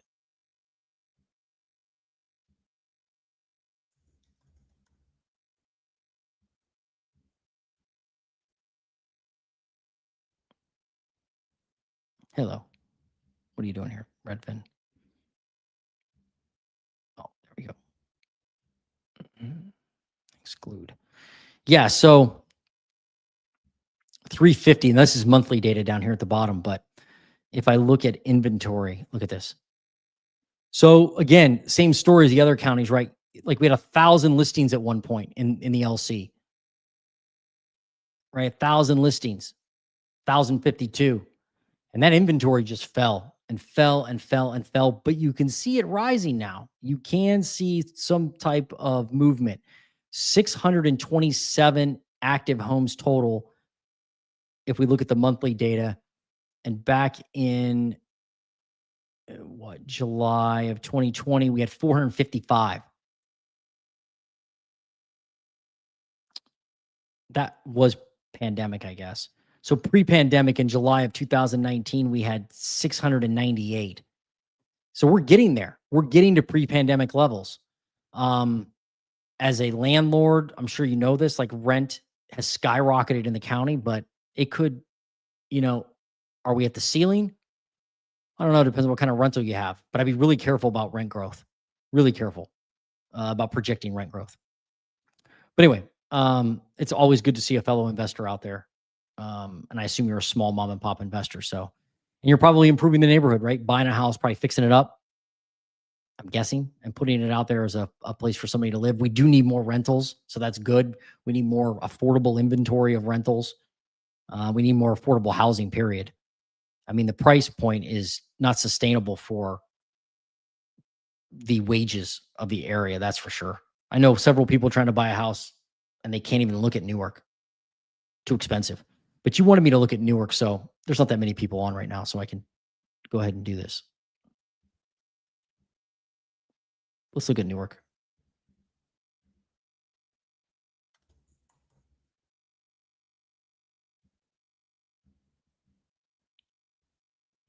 Newark, Ohio.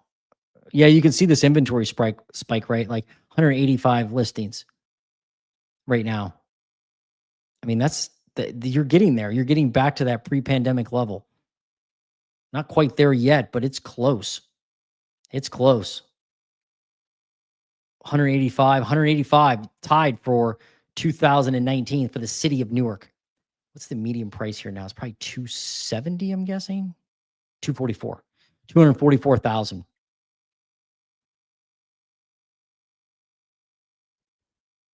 So if you're just looking at the city of Newark, I'm assuming a lot of the inventory that we're seeing this information are homes that are, $400,000 or $500,000. I'm still seeing the homes in the low 200s move quick, especially if they're ready to go. But I am seeing, I'm sure you're seeing this too.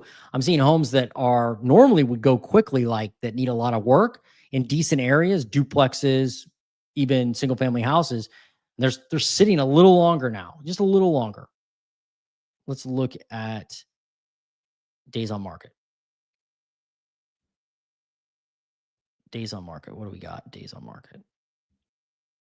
38. What's that year over year? 1. So I guess I'm a liar. But I am seeing homes sit on the market longer overall in Newark. I mean, I'm watching them almost every day. But inventory's building. I'm sure you're seeing that. Good news. Good news. Yeah, look at this. 60% increase year over year. Wow. In inventory. But new listings. Where was this? 17% more new listings. People definitely putting their homes on the market here.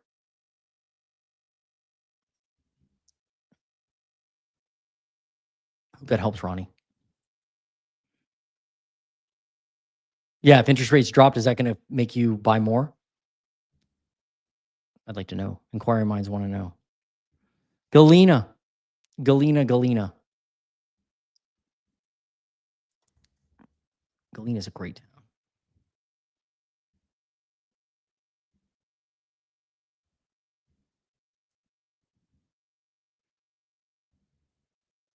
Oh man, that's going to be hard to look at.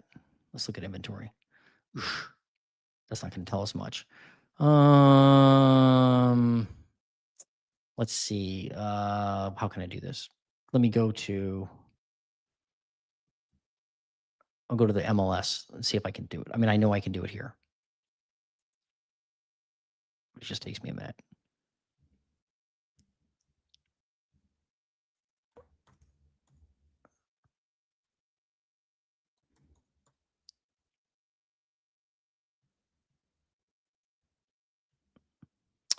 So this is MLS data. It's not going to give me exactly the same thing, but it'll tell me a little bit about the market. Okay. So if I look, the absorption rate is the first thing they give me, which is the months of supply, meaning a higher number is a buyer's market, a lower number is a seller's market. Right now, it's still a seller's market. Anything under 4 is definitely a seller's market. If it's under 2, I consider that a strong seller's market. Last year it was a 1.92, so it was a strong seller's market last August. Now a seller's market. The median sale price $720. Wow, it's expensive there. $605 last year, but there's not a lot of transactions, right? So if I go down here, this is why actually the MLS is a good thing, because it tells us the price bands of, and I can only do this for the Central Ohio market. I don't have all the data for the entire state. Otherwise I would do it. But if I look down, you can see where all the inventory is. Look at this. In August, we had 1 home listed from 250 to 300, 4 homes listed from 300 to 399, 6 homes listed from 400 to 500. And look where all the inventory is. Look at that. All of it's over 500 grand. All of it, basically. So if you're if you're shopping in that market or you're trying to sell your house, I'm sure it's going to be in that price range. That looks like where all the inventory is. But this is valuable because it shows you that there's not a lot of homes listed there under 300 grand. Really 1, maybe 0. I mean, look at it year to date. For goodness gracious, there's only been 1 house there listed under 300 grand year to date. There's only been 8 listed from 300 to 399, 32 listed from 400 to 500. So that's where all the inventory is, right? But inventory there is up 26% year to date and up in that price range, and up 36% for the month of August. And it's up 50% for all price categories. So you got a lot more homes for sale.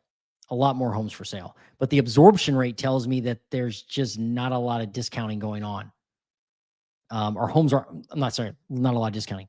Homes aren't sitting on the market very long. Inventory is not building. If you saw this number get to like 5, 6, 7, then you're like, okay, now there's homes that are just rotting, perpetually rotting.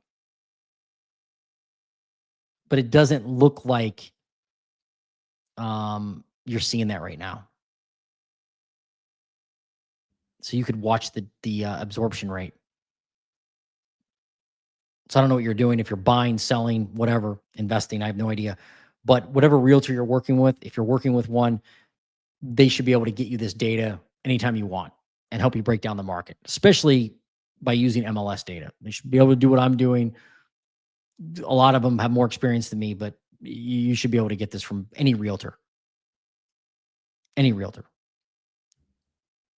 I hope that helped. And if you need more data, I cover that market, so you can email me anytime, Nathan, and I'm happy to help. All right, I got this one, which is kind of interesting. 14255 Bass Lake Road, Newberry, Ohio. 14255. I'm just curious you took the time to type it in there, so I'm curious. 14255 Bass Lake Road, Newberry. What's this look like? Oh, wow. 15K price cut. 3-bed, 2-bath, 1,300 square feet. Wow. Yeah, it is. Was renovated, it says, on 2 acres. Home has large flat yard, nice section of woods, move-in ready home. It's been I don't know that market very well. I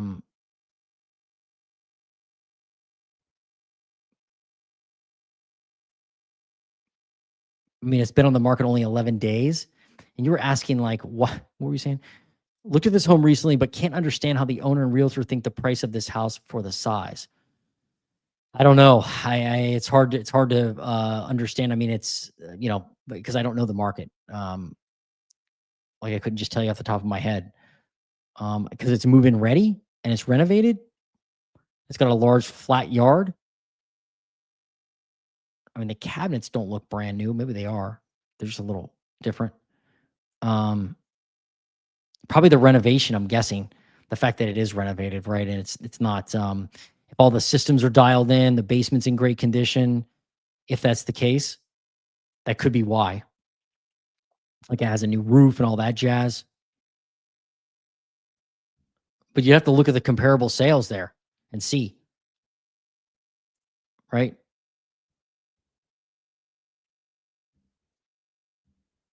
Like, here's one at 425 just around the corner. What's this one look like? 2,900 square feet, 3-bedroom, 2-bath, 425.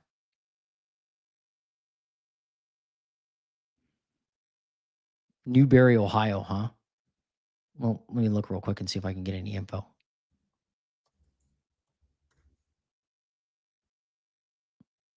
I got Newberry Heights, Ohio. The same area? Did I spell that right? Yeah, I did. Yeah, I did. Hey, if you're joining us, hit the like button. I'll be on for another 15 minutes or so, but you can always watch a replay. All right, let's do keep only. Yeah, it's not going to give me a lot of data. You really need to access the MLS there. You need a realtor to give you comps, right? To give you detailed comps. And you need a realtor to tell you the history of the inventory there, like going all the way back to 2012. They can easily get that for you. Because this data from Redfin is not going to help us. As you can see, it's really bad. It's not going to help us. But yeah, you need to find out how many homes have been on the market there over the last decade. Is that inventory going up or down? If it's going down, or there's a slim pickings on inventory, that could be why the price is what it is. Or the house just could be overpriced. If you think the house is overpriced, Nick, and you like the house, then make an offer at the price you think it should be priced at. You're not going to get your arms sawed off for making a low offer, right? You may upset the seller, but there's no law against that.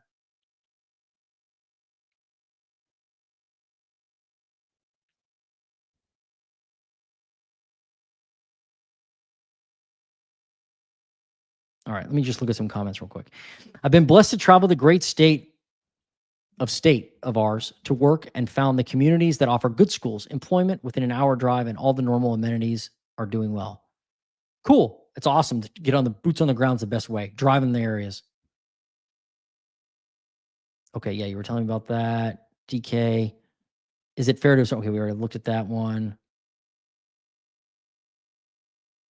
Loraine County. Okay, I'll get to that before I leave. Gen X, you're welcome.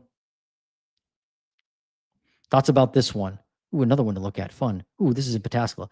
4471 Summit Road. Before I do that, let me just look at this one real quick. Ryan, how are you, man? It's great to see you on my channel. Thanks so much for the support, and I appreciate it. Ryan has his own YouTube channel down from the Dayton area, and Ryan's a beast. Like this guy has rental properties. He's got like insurance companies. He's got I don't know how much you want me to tell him, Ryan, but you also have a flooring company. I called this guy and got off the phone and thought, when I talked to Ryan for the first time and he told me everything he's involved in, I thought, man, I need to work more. Anyway, you're you're a rock star, Ryan. Thanks for all the support, man. All right, let's go back to this one. 4471 Summit Road. Mm.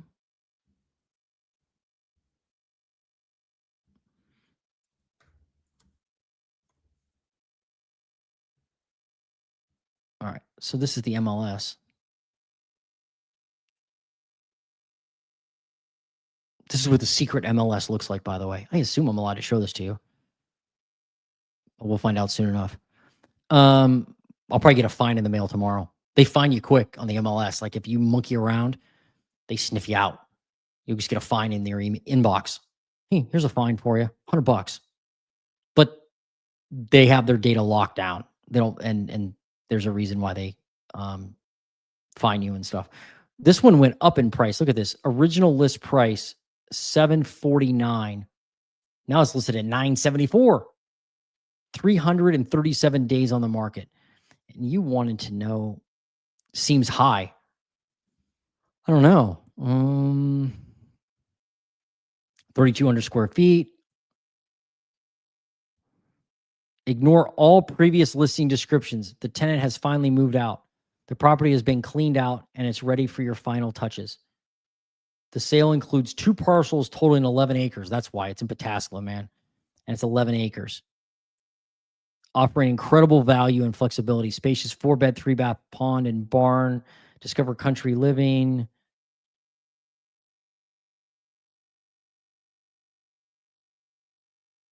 It's like some redundancy here.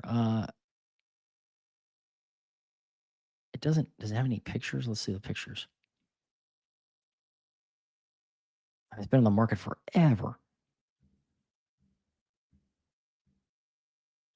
Wow, look at that lift. That's pretty sweet. That'd be a cool toy to have. I mean, it's empty now. There was a tenant in there. I guess that's why it went up, because it's been cleaned out now.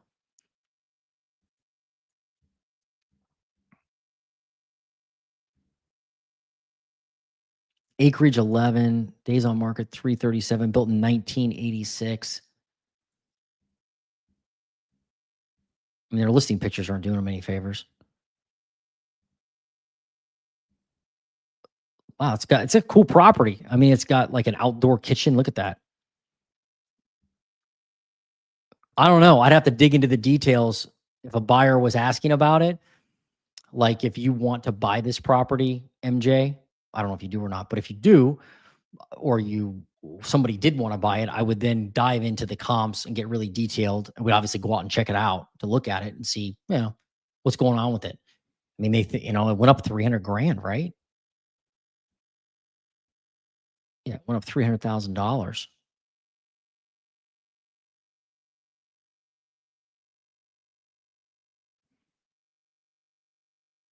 200,000. 749 to 974. Goodness gracious. I guess that's because it's cleaned out and there's no tenant in there anymore.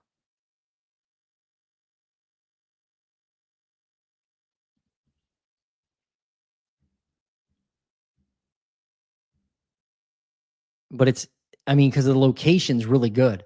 Here's the other thing you should look at when you're looking at properties. You need to search for properties in flood zones. You need to find out if it's in a flood zone. So the MLS has that, and I can kind of find out if it's a flood zone. So look at this. You can see here's the flood zone here, right? The shaded orange brown area. It's not in a flood zone, thank goodness. But a lot of Pataskala is. A lot of Ohio's in a flood zone. Like, look, if I zoom out for flood zones, look at all the flood zones. Tons of them.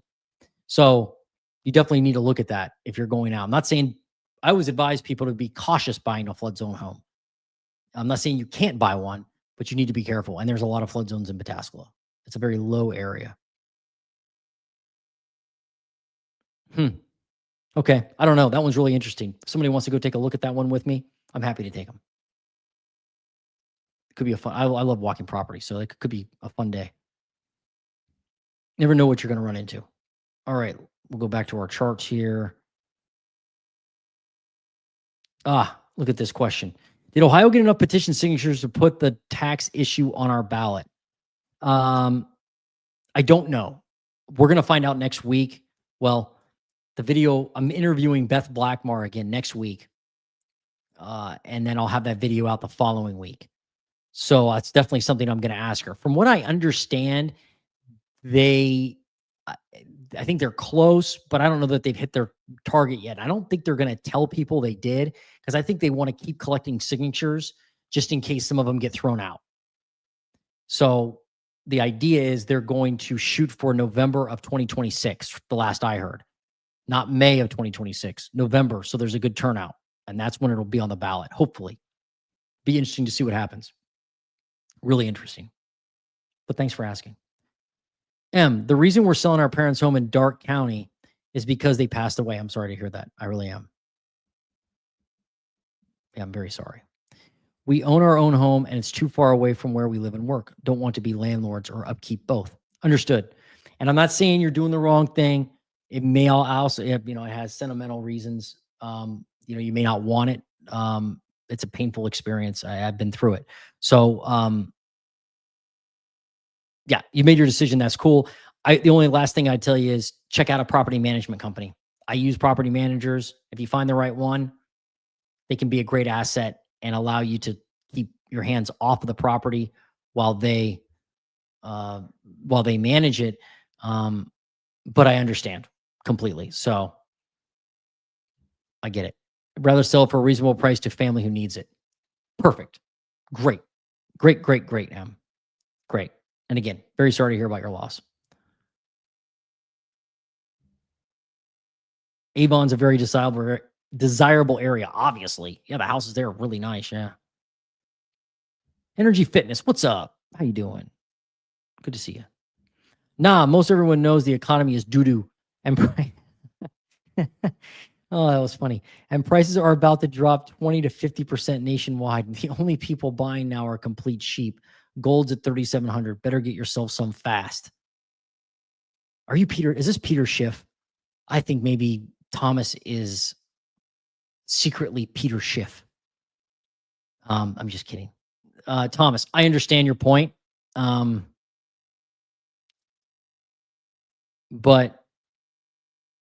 I think you have to look at the inventory, right? You have to. I mean, if nobody can, let's pretend nobody buys a home. Like nobody wants to buy. Well, the exact same thing will happen that happened right after COVID when they raised interest rates and nobody purchased. And that's really what's happening now for the most part. The areas where there's no sales transactions and nobody's buying, prices don't go down or they go up because there's no transaction. So the people that are transacting are buying nice homes and they can afford it. There's always buyers in the market. This year we had the lowest level of sales we've had, including the 2008 great financial crisis, and we've sold 4 million homes. We will sell 4 million in the U.S. So people are always buying and selling. But I understand a lot of people think 20 to 50% nationwide. A lot of people think that, I don't know if you know this or not, but during the worst years of the GFC, Columbus went down 8% in home prices. 8%. Some areas went up. I think Pittsburgh went up. Utah, like I was just looking at Salt Lake City, went up like 7% during the GFC. So it wasn't a nationwide crash. When I look at the numbers, I can't see a nationwide crash, even during the GFC. But I'm not saying you're wrong. I'm not saying a housing market crash is impossible. I'm just saying we'll see it in the data. You're going to see the inventory build, right? There's no guarantees of anything. But you're saying gold's at 3,700. Better get you some. I own gold. There's something to be said for gold. What's up, Tech Boy? Have you done Claremont or Brown County? Not yet. I can do that before I jet. Patriots, United. Right. Thanks for the clarification. I need that more on YouTube because I can't understand the names. Looking for multifamily in Newark area. contact me with any leads. Okay. Yeah, I'd like to talk to you. Why don't you shoot me an email? Shoot me an email. Small multifamily, big multifamily. What kind of multifamily? Are you also looking at Muskingum County? I know that area well. Yeah, why don't you shoot me a note there, Patriots? We can talk for a couple minutes. See if I can. I'll keep you on my list. I run into something. Space Rangers Recording Studio. Hey, how are you doing? Good to see you. Thumbs up. Thanks. I appreciate it. We all kinds of property owners need to start writing cease and desist letters to the government telling them that they no longer have our permission to charge property tax because it's unconstitutional. Yeah, well, I mean, but they're still going to take your house right now, though. I get the point, but they'll still take it, or you'll owe a lot more. Property tax penalties are ridiculous. They're ridiculous, like 17%.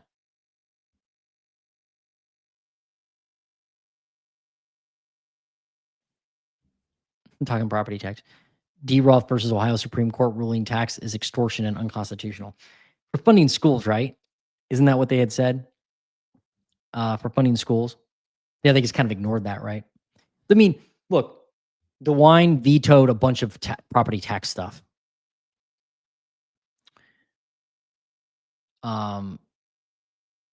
It's clear that Troy Balderson doesn't want anything to do with this, with property taxes, the discussion. He's just kind of sweeping it under the rug. It's clear that JD Vance doesn't want anything to do with it. He's not talking about it at all. And if he does, it's like a passing thing, or he'll probably jump on the bandwagon at the end. It's going to have to be forced, right? That's why I think the Citizens for Property Tax Reform are doing what they're doing. They're literally going to throw the grenade over the fence and run.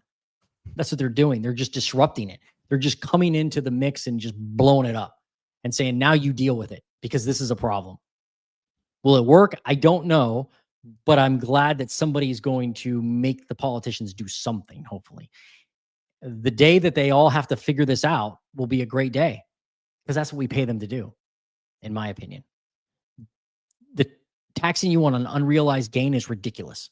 I have no problem paying for services. I'd just rather get a bill in the mail. I'd rather get a bill in the mail that says, this is how much you owe for school tax, for library tax, for zoo tax for the year, Mr. Ferrier. Okay, thank you. I cut him a check, put it on a credit card, whatever. Pay my fee, fine. But don't tie it to the value of my home, the unrealized gain on the value of my home, which is crazy. Nobody would stand. I mean, the guy we were just talking to there, gold guy, Thomas wouldn't stand to be taxed on unrealized gains on gold. People would be screaming for that. But that's what I think will happen. I think hopefully we get this thing through and the politicians have to figure it out.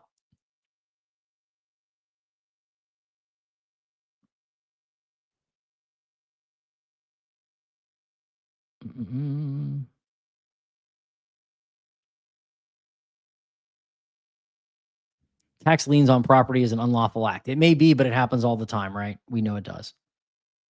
Super Tech Boy. Folks talking about a silver wave, but many of these homes are dated. Oh, tsunami, right. With old kitchens, bathrooms, flooring, and paint, plus maintenance because many seniors were priced out of their homes. You're 100% accurate, Super Tech Boy. Nobody talks about this with a silver tsunami. Nobody.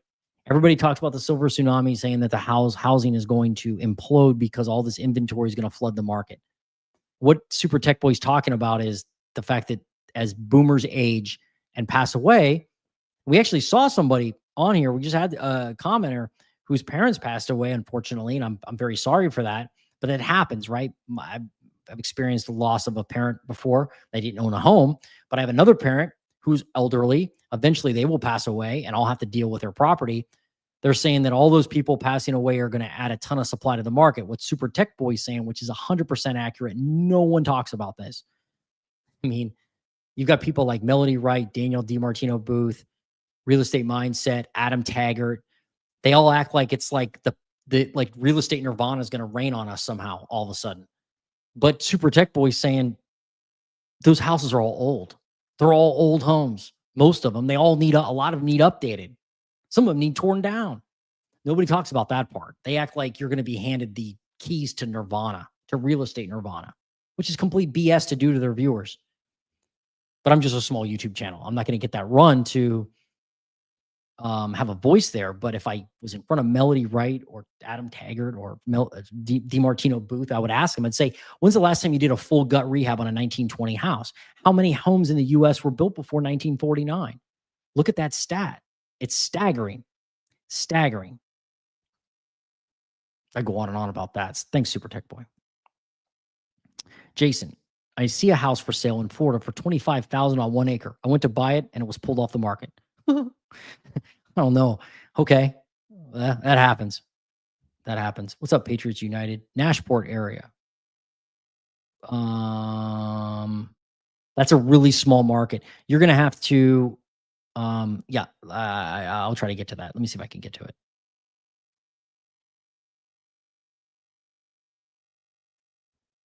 The renovations came after an electrical fire. Oh, on that house. Well, it had a fire, so that would seem to be a discount to me. Just saying. If you're going to buy property in Southern Ohio, get it checked for radiation, including water wells. Yikes. Okay, good advice.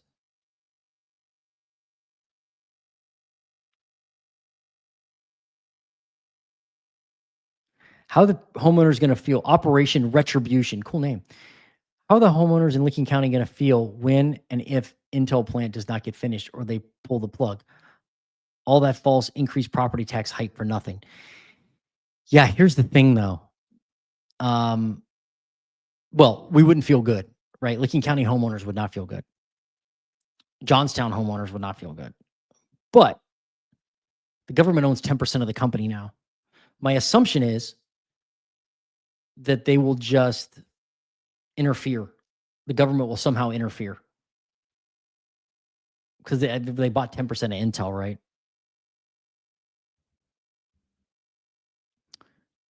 Brian Massey, I interviewed him.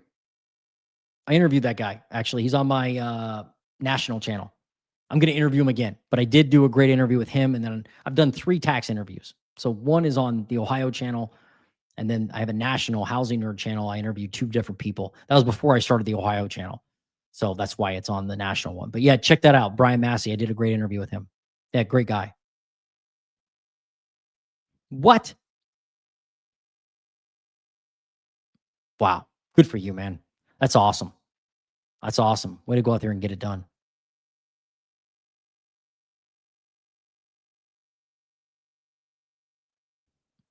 Write off unrealized losses. Yeah, that would be great. I would love to write off my unrealized loss on stuff.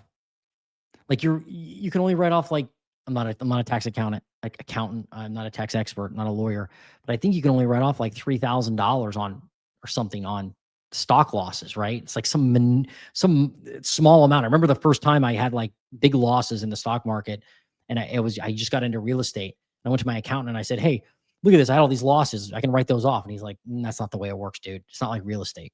I'm like, "Oh, oops." If Intel blows out, just tell them you'll offer a plan to. Yeah, you know what? I was thinking that Taiwan Semiconductor was going to buy that plant. That was my call. I thought Taiwan Semiconductor is going to come in here, use CHIPS money in Ohio, in the Midwest, in the cornfield to make microchips for the United States, a Taiwanese company. How weird and kind of like poetic justice would that be? But I'm surprised they haven't sold it to somebody else. Maybe they still will. Who knows? The economy goes into the complete tank. Maybe they'll sell it. Hey, thank you, Space Rangers. All right, I got a couple more. I got a couple things to look at. Michelle Smith, Loraine County. I'm going to do her city real quick, and then I'm going to call it a night. You guys have been fantastic. Sometimes I have like 80 people on here, but sometimes it's a nice little group. Nice small little group. Loraine County. What's going on with Loraine County? Inventory of homes for sale. Wow. Not a lot there, Michelle. So you can see the inventory, like how it's fallen from 2012. It just keeps getting lower and lower and lower. You've gained a little bit, but not a lot. Just not a lot of homes for sale in Loraine County. Wow. Median sale price. What do we got? $280,000. Maybe because it's affordable, somewhat. It looks like maybe it's affordable. New listings. What's going on there? 428. Last year you had, what did you have last year? In people putting their homes on the market? 354. So more homes on the market are hitting the market, right? That's good, but your active inventory is just really low still. You know, that basically it means there's not a lot of homes out there for sale. So when you have a low level of supply, unless demand is completely gone, you're going to see prices probably continue to go up. And that's what we're seeing. You can see it in the prices. Excuse me. Hiccup. Median sale price was up 7% year over year. 7%. Prices just keep going up. Just keep going up there. I wouldn't look for that to change countywide. I mean, you can just see the increase. The Cleveland, Cuyahoga County, Loraine County, like all of that market up there is just it continues to go up. A lot of investors up there too. A lot. Because houses are relatively affordable.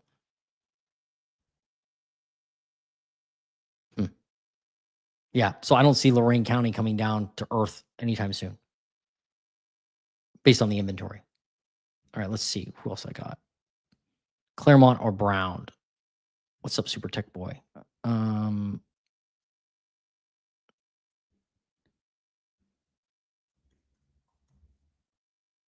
Brown County, Ohio. What do we got?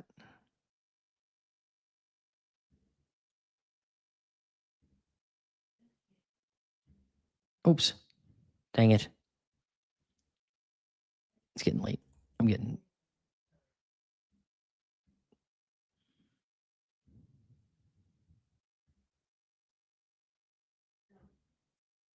Okay. Median sale price, $269,000 year over year. Where is that? 7.6% in median sale price. Man, the prices just keep going. Brown is that's south, right near Cincinnati.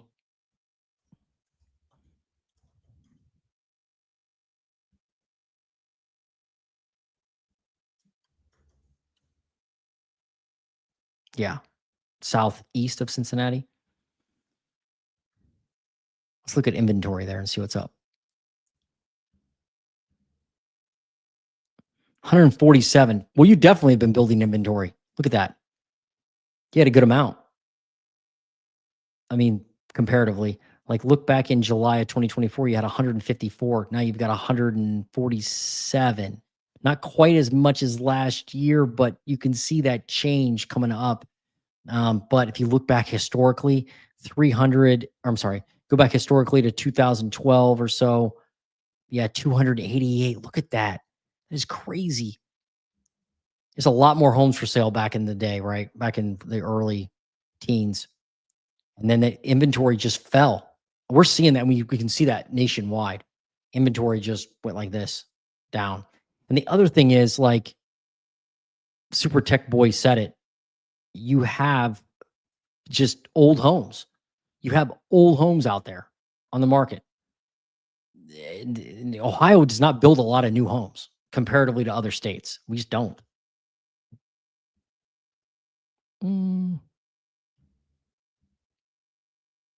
Nashport. Let me try this one. Why not?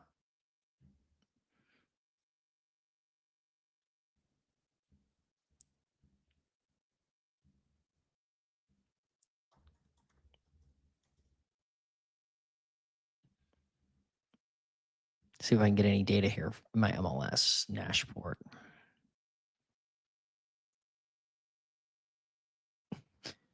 Yeah, this is not helping us. Well, yeah, I guess it is a little bit.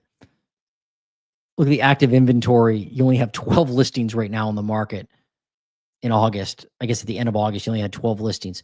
5 of them were over 500 grand. Three of them were between 4 and 500. One of them between 3 and 400, and then 250 to 299. So and you guys had one from 160 to 179. So homes are expensive there. This is what I'm seeing. I'm seeing like in an area like Nashport, like one would think, well, like what's the median price there? Oh, it doesn't even have a median sale price. Nothing was sold. Look at that. Nothing was sold last month there, according to the MLS. Median sale price year to date is 349. I mean, it's just that little town, right? So, and you can tell all the inventory is expensive inventory. Look at that. It's all over 3 over 400 to 499, 5 over 500 grand. Yeah, there's just not a lot to choose from. I'm sure that's what you're seeing. I would think if a home was listed under 300 grand, yeah, you're probably going to move it quick unless it's completely tore up. A lot of people like Nashport. But my email address will be below in the description, or you can find me on Google. Don't hesitate. Don't hesitate, Patriots United, to reach out to me, and I can give you some more analysis if you want. Particularly if I knew what type of property you were selling or looking for or whatever. But yeah, when I think about Nashport, I think homes on land that are expensive. That's what I think. Not a lot of like move-in ready ranch homes for built in 1970 for anybody to look at. So if you're still on the live, I've got this for you. This may give you an idea of what we were talking about with the age of homes. This will kind of give you a sense of what's going on.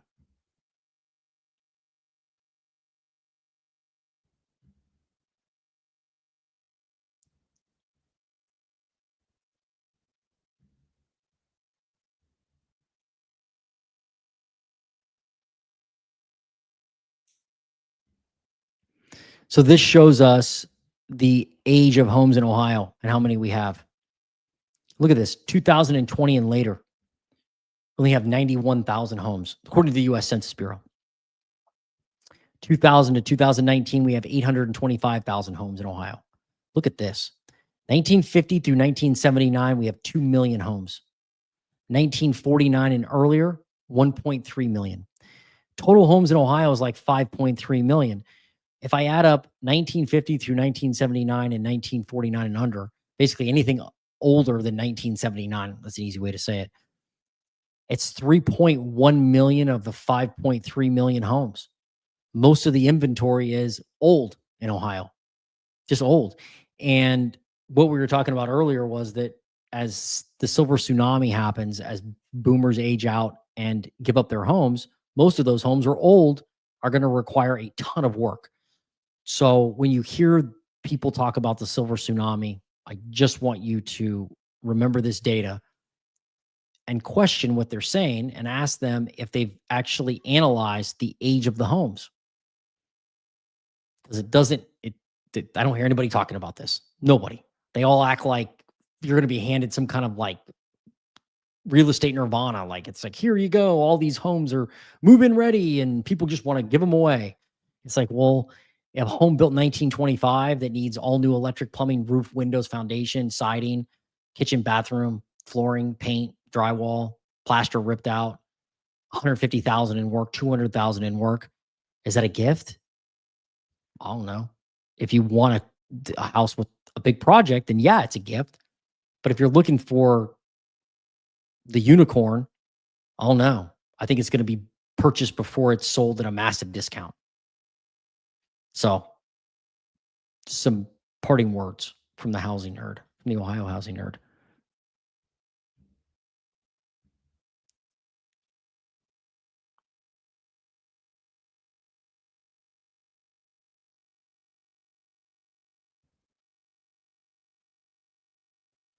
Yeah, Nashport's super pricey. Yep. You're very welcome, Patriots United. I like your name too. That's cool. All right, y'all. I hope you have a great night. I'm the Ohio housing nerd. We'll do this again next week. Whoops. Hang on a second. Coshocton, Ohio. Mandy, you just slid right into the last, like right before I was ready to end. But you know what? I'm cool with that. Coshocton. Let me see. Uh,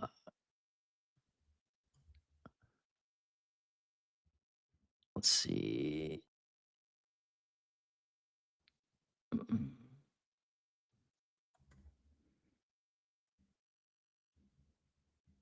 Yeah, let's look at that. Let's look Coshocton County, Ohio. And that's definitely my last one. Keep only. All right. Homes for sale. How much inventory do you have? Mandy, how much inventory? Let's look because this will tell us the pricing. 80 homes for sale at the end of July. It's kind of been all up and down, but you can see back in 2012, look how many homes, like in the early teens. Look at this. You got 160, 127. That month, you had 192 homes. Supply will tell us what direction the prices are moving. It looks like supply is still very tight there in the county. Very, very tight. It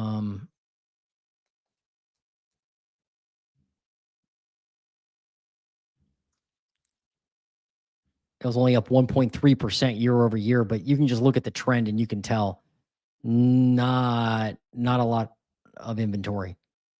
Not a lot of inventory. And I'm guessing it's a lot of old homes, right? We were just talking about that, Mandy. A lot of old homes. At least what I've seen in Coshocton County. $175,000 is the median sale price. So the house in the middle that sells, 175,000. That's gone up, although it hasn't gone up like it hasn't skyrocketed like it has in other areas, which is good, right? At least there's some type of maybe a little bit more normalcy, but homes are affordable there overall comparatively to most areas of the US, even areas of Ohio. 175 grand is the median price. Let's look at months of supply. 2.8. See, look back here. Look at, I should have shown this earlier in other counties. I'll remember to do that. But look, let's go to this.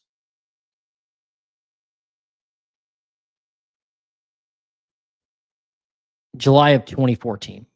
You had 5.3 months of supply, meaning if you don't add any homes to the market, like nobody puts their home on the market, there's no new inventory that's added, the demand will basically buy all the inventory in 5 months. That's how long it'll last. 5 months of supply left, or 5 months of supply on the market at the current demand pace you have, if you don't add anything else. And that's a gauge of supply. I'm sorry, that's a gauge of seller and buyer power. A higher number, like a 5, means you have more buyer power. A lower number means you have more seller power. So you were at 5.3 way back in 2014. Now look at it, 2.8, meaning sellers are in control. They are overall in the county, sellers are in control of the market. That's what that means. I mean, back during COVID, look at this, 1.9, 1.3 back in June of 2021. That's really low. If you see a number past like 5, that's more getting more buying power. If you see a number under 2, under 3, that's definitely a seller's market. Definitely a seller's market. Oh, thanks. My son brought me some popcorn. Look at that. Yeah, you just let her out. We know it's the end of the live when I start eating popcorn. All right, Mandy, I hope that helped. But if you need more info, again, anybody listening on here, if it's Central Ohio in particular, Coshocton County counts, I'm happy to help you in a more detailed way. But it just looks like it's a buyer's market. I'm sorry, it looks like it's a seller's market there. It just does. Like sellers are in control. They're like, hey, this is what I want for a house. They may have to cut the price, but they're not desperate to sell. Again, you look back here at this inventory here, you can definitely see, like, look at months of supply in December of 2013, 12.9. That's really high. That means buyers have all the power back then. And we have seen it change lately, but it's not a buyer's market yet, according to this data in Coshocton County. I hope that helped. I hope that helped. Okay. I'm going to eat my popcorn. And I hope you guys have a nice night. We'll do this again next week, probably on Sunday. If I'm going to plan to do these every Sunday evening for the Ohio market. And I really enjoy hanging out with you guys. Great information. I learn a lot. I hope you learned something. If you did, give me a thumbs up on the video, share the channel. And I'm the Ohio Housing Nerd, and I'm out. OUT out. Peace.